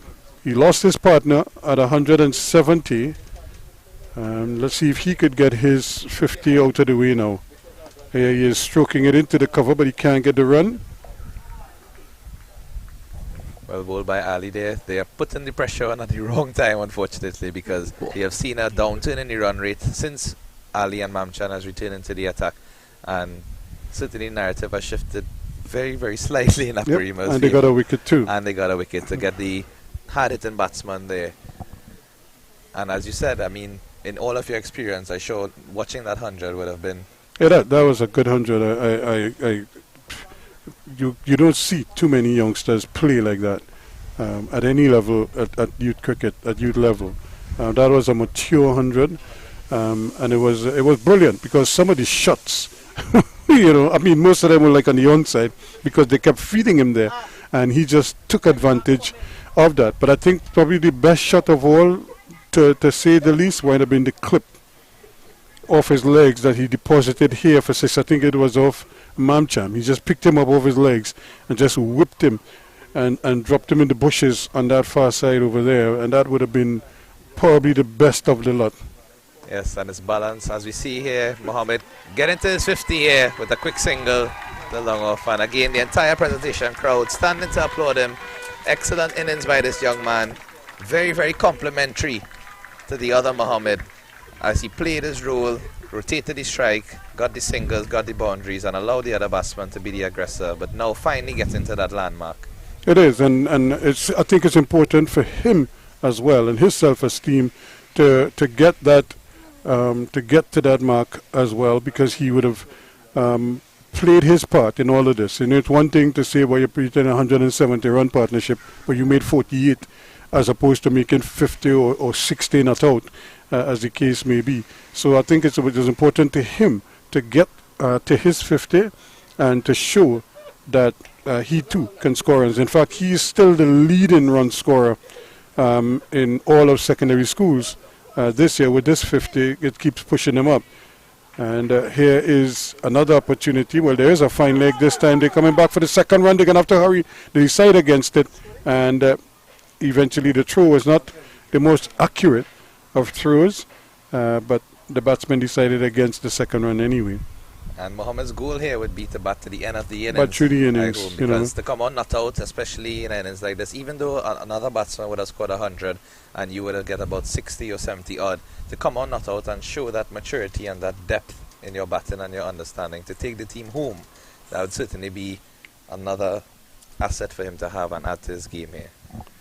Well, he has no reason to get out, if you know what I mean. Of course. That's a lovely shot indeed. That's placed nicely into the gap, and that's going to run away for 4. Beautifully placed as well. He just stood up and just punched it into the offside, square of the wicket, and he got 4 runs. I think the angle of the bowler coming around the wicket would have helped the batsman there as well, because the ball slightly going away. He just literally stepped back and across and punched it. Very, very nice textbook drive. And you could see our cameraman in the distance there, standing, and A lot of hard work in the sun whole day. Joel. And again, watchful. Just playing it on the tide and playing the ball. Now, you see that particular shot he played there? I was trying to remember the batsman who was batting earlier on for Naparima. And he couldn't play that shot because he kept jumping. It might have been Katwaru. He kept jumping every time he played the ball. And he kept jumping to the leg to play it this way. Whereas you just saw Budu come onto the front foot and just play with the tide as the ball came into him and played it on the onside, which is what I was seeing. And that is what I would like to have seen him play, because he would have gotten a lot of singles on the onside. Bowled him! Brilliantly done indeed. And again, it just, we can't harp on it too much, but if the bowlers had come back earlier and, just put this kind of pressure on, who knows? As we say, what if? What if indeed. And Mamchan again with a wicket here. I mean, it was only a matter of time before Liam and Fariz got one in the wicket column each. And again, as you say, not to repeat the point too much or beat a dead horse, but the strategy definitely seems to have come a bit too late for Naparima, as they should have reintroduced these premier bowlers much earlier into the attack, try to get a breakthrough and disrupt this presentation college momentum. Subdued celebrations by the team as well, because they fear that the game is all but lost with only 14 or 15 odd rods remaining for presentation to gain victory. But they have to just keep these, because these are small victories that you could get, because remember, it's not like the season is over. There's still a lot of cricket to be played. And because on another day, who knows, you might bounce up, you may bounce up presentation again down the road. You have the interculture play and different things. So because there's so much cricket still to be played, you want to get every bit of positive that you can get out of every game. And the best positive to get is to come and take three or four quick wickets here now. And, you might lose the game, but you might feel that you've won. You have a victory inside it because you're able to get through to, and one of the other things too is that the presentation top order has been their strength. We're not sure what their lower order is capable of. And that confidence to carry on into other games as well was certainly most important, as Mamcha with another beautiful delivery here, just passing in between the bat and the batsman as he hung his bat out to dry there. And again, as you said, one wicket can bring two, can bring three, can bring four, and many more. And in this instance, presentation has shown throughout the season, I believe they have not lost all their wickets in majority of the games. And most of the scoring has been top heavy in terms of batsmen scoring 50s and 100s. And if you expose them and just get a crack in that armour, the whole thing can shatter depending on how the situation goes. I would like to see them bring in a slip maybe, because if you pick up a wicket or two now, who knows? What could happen. But it's the end of the over. It's 177 now for 223 completed. So bringing the slip, you lose by 8 wickets, or you lose by 6 wickets, you're still lost. But what you're trying to do here now is, plant seeds. Let players know, guys, we could still get a wicket. We got one, we want two. All right, you got two now. Let's try to get a third one. But do deliberate things to bring that about. Now, he's gone out of the attack here.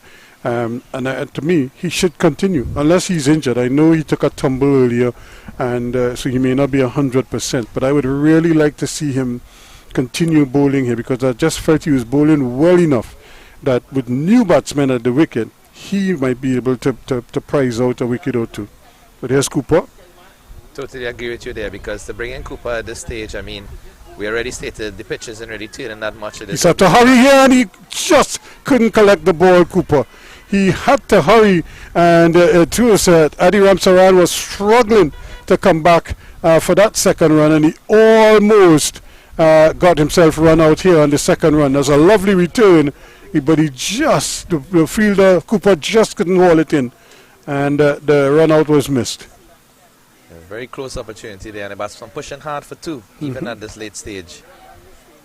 But again, Cooper just slowing up the attack, and as you said, Farid should have rightfully continued. We're not sure if it's a injury or something other than what we know here, but at the same point in time, the momentum should have flowed, and this might seem to allow the batsman to score a bit easier unless Cooper can keep his line and length and rein in the dot balls here to see if he builds some more pressure.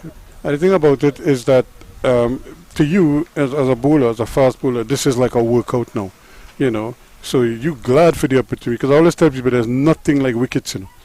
And you want to get as many as possible, as often as possible. And so if I got a chance, you know, to bowl at Ramsaran, you better believe I am bowling. In fact, I bowling a ball on the pads of Mohammed to send him down to fine leg for a single, so I could get 5. On the next end. I sure if you were on the field there, you would be telling the captain, give me the ball now. Yep. Next over, I'm coming in. I would give you a joke at that, and Derek Murray told me this. He said somebody had struck Keith Boyce, a fast bowler, bowled him a bounce and struck him on his shoulder.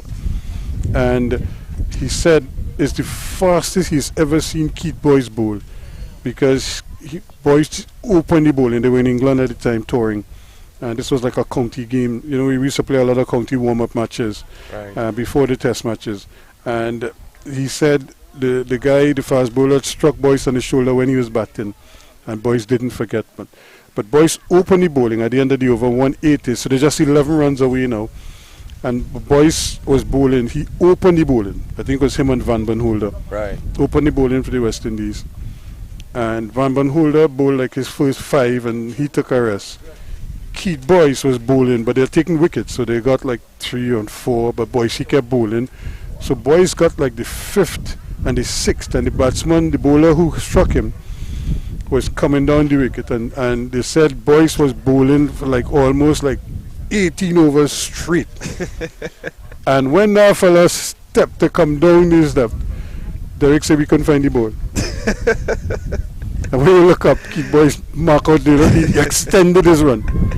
He wasn't giving up that chance to get back at all. That's a good shot. They're going to have to hurry. Tight one here, and just missing. And shy of the stumps. Yep, it's a game of inches. But I just show you, Keith Boyce had that in his mind, you know, that he wanted wickets, so he got wickets. I think he got like 4, because he wanted to get at the guy at the end. And it so happened that when he got the 4th wicket, and nothing, Van Benholder got 2, so like 6 wickets were down. So his number is like 8 and 9 now. So, you know, like 7 and 8 at the wicket. What they say, he said, boy, is the fastest he's ever seen Keith Boyce. But by that time, the ball was older to it. But boy, it was venom. That's a good delivery. Excellent Yorker by Liam there. Right up in the block hole. And I think they say when a fast bowler gets a wicket, it's like an animal smelling blood. You know, essentially you get that added incentive and that drive and motivation to keep going and bowling faster and faster and just pushing to continue and get more. Listen, I've never gotten a wicket in the first ball of a game, you know, in my life, until I went to England. And I tell people, I say, I didn't know what the hell I did. I just released the ball. The ball did all kind of thing in the end. Bowled down the fella. The poor fella came. This time helmets were now coming in, so he came well padded. Chest guard, arm guard, chest everything. guard, arm guard, tie pad, both legs, pads. Then he has football pads in the back protecting. So he was well padded up, long sleeve, arm guard, helmet, chest guard, 1 ball. And I said, not my fault, partner. I don't know what I've done there. You know, here's another beauty. You know, so you know, but what I keep telling people is that you just don't know who's looking at you or when something would click in you, and that's why it's so important for kids to watch at sport, especially live sport. If you could take them, that's why I always encourage parents to come, because you can imagine these youngsters sitting here watching this game, the next generation of presentation batsmen. Now they all want to bat like Kaleem. And it'll certainly be inspiring for them to get this victory as well, because of, again, the rivalry between the two schools, you know, as we saw earlier, with the rhythm sections, with all of the supporters out here, and then to get this victory in such a confident manner against Naparima College, I'm sure the entire team would be great, because I believe the under-14 team also beat them won yesterday. Yep. Yes, so 2 in 2 days. Let's hope that the under-16s, if they have to play each other, will put up a better fight. There's still one left in the chamber. True, yep. And I think some of these players will play under 16 too, because some of them are young enough to play under 16. Yes, and it shows a good strength in terms of the younger players playing at the championship level, because it gives them at least 2 to 3 years where they can certainly get that experience and grow and move forward. One of the countries that do that better than most is the United States. That's why almost every year, when you look at basketball or say American football, every year somebody is becoming the new leading scorer, you know, and you wonder, or the new leading tackler. You want to know, well, what happened? But because of that progression that we're talking about here now, that's another good shot. And they're going to get one. They might come back for a second. They're going to have to hurry.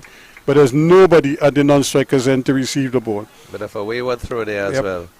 You know, but that's what I'm talking about. So this is your time. So you go into school for 4 years. So say like you go from let's say from 2012 to 2016. That's your 4 years, right? So when you leave, there's somebody who came in maybe in 2013, 2014. So they now, by their third year, you're leaving. So they take over as the next big thing. But they learn under you for those 2 years that they spend with you. So now somebody else comes in at 2016, you go until 2018, but you are the main man in 2017 and 2018. That person comes in at 2016 is now a junior by the time you are a senior, and by the time they're ready to take over the mantle in their junior year, in their third year, they are now senior in a sense, because they know what to do, they understand what the demands are, they know how they've seen you do your thing.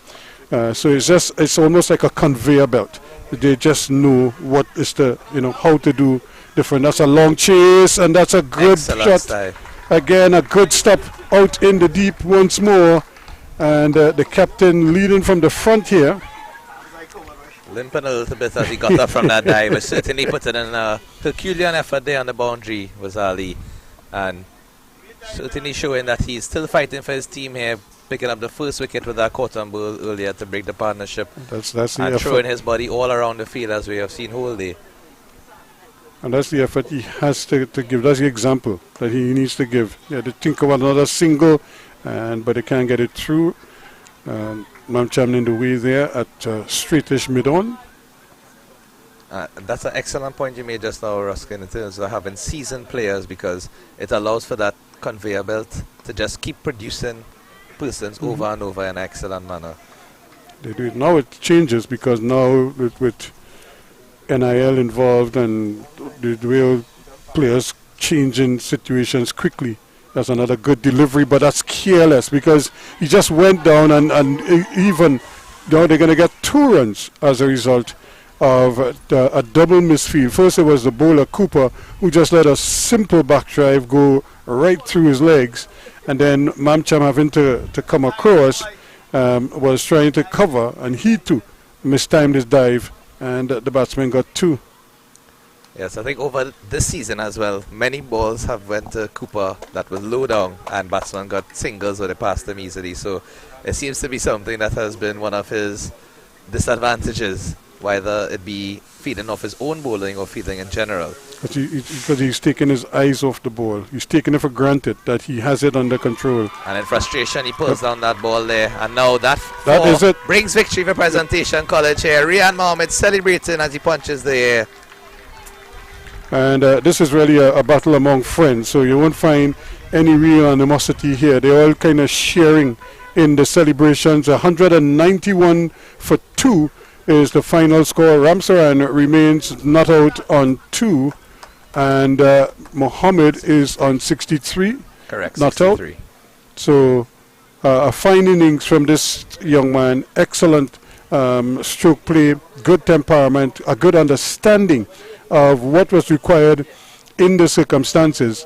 And I think while they would be very happy with Kaleem's brilliant 100, they must be equally impressed with Riyad Mohammed's unbeaten 63 that saw them home. 191 for 2, victory by 8 wickets for Presentation College, but more importantly, they got home winning by 8 wickets, but here's the downside, or should I say the the scary part of all of this is that they had this victory with 24 overs to spare.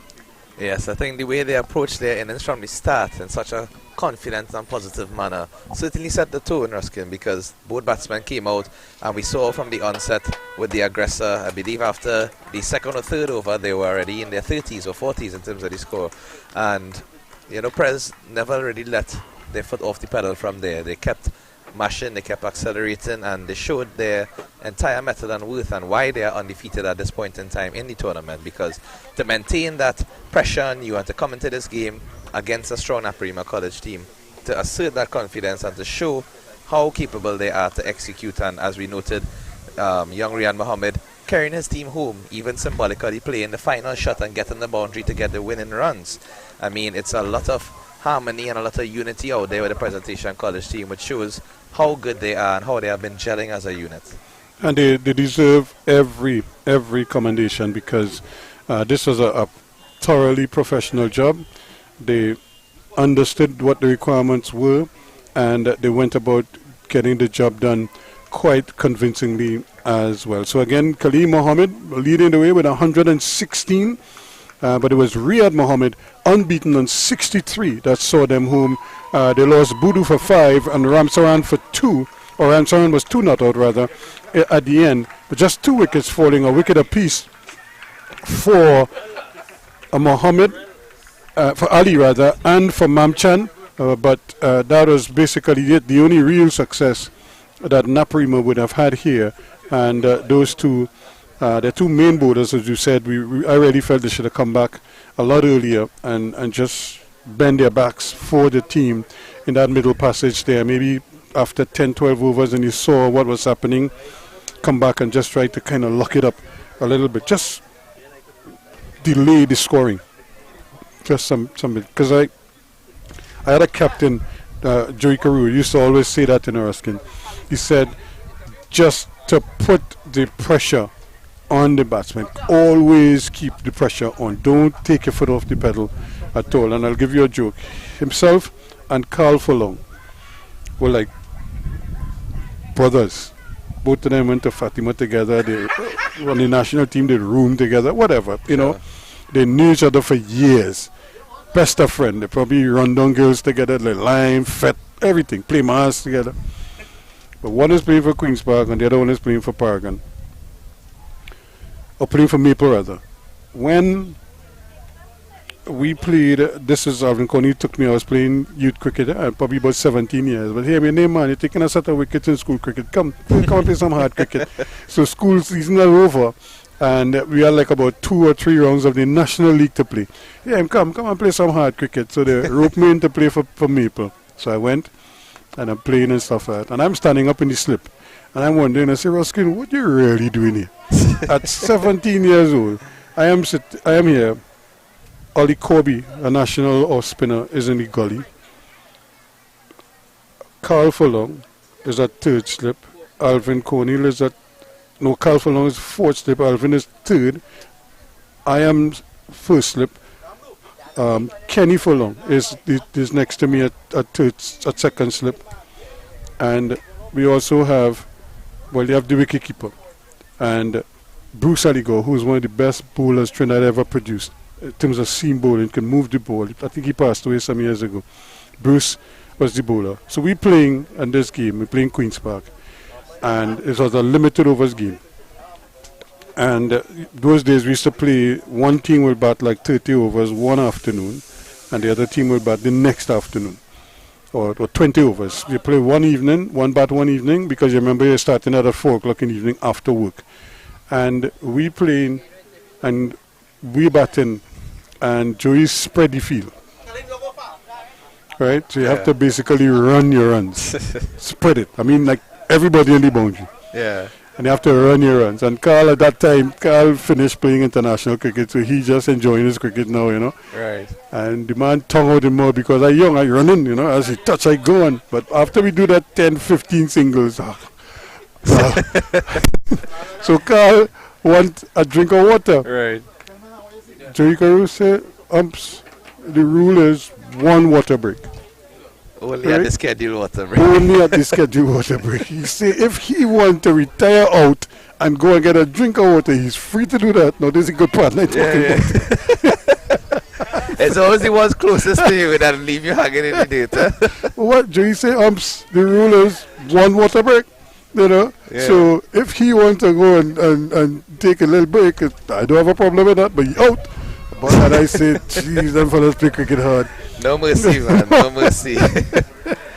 You know, so that's what. So you know, from people like Joey Carew and Joey Carew was a taskmaster. You know, if Joey Carew put you to stand up here, don't move. Don't drift over so, and that ball happen to pass where it's supposed to be. Because it could be white, black, pink, young, old, male, female. It's the same cuss. You're getting. And he was very, very pronounced with that. But when we come back, we'll have a quick interview for you, but we'll get to that right after this.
Well, you have come to the end of the game. Congratulations to Presentation College. A handsome victory.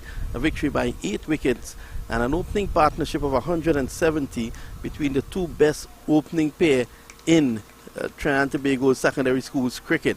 Joining me is Khalid Mohammed, who scored a wonderful 100 today. 100 or 48 balls.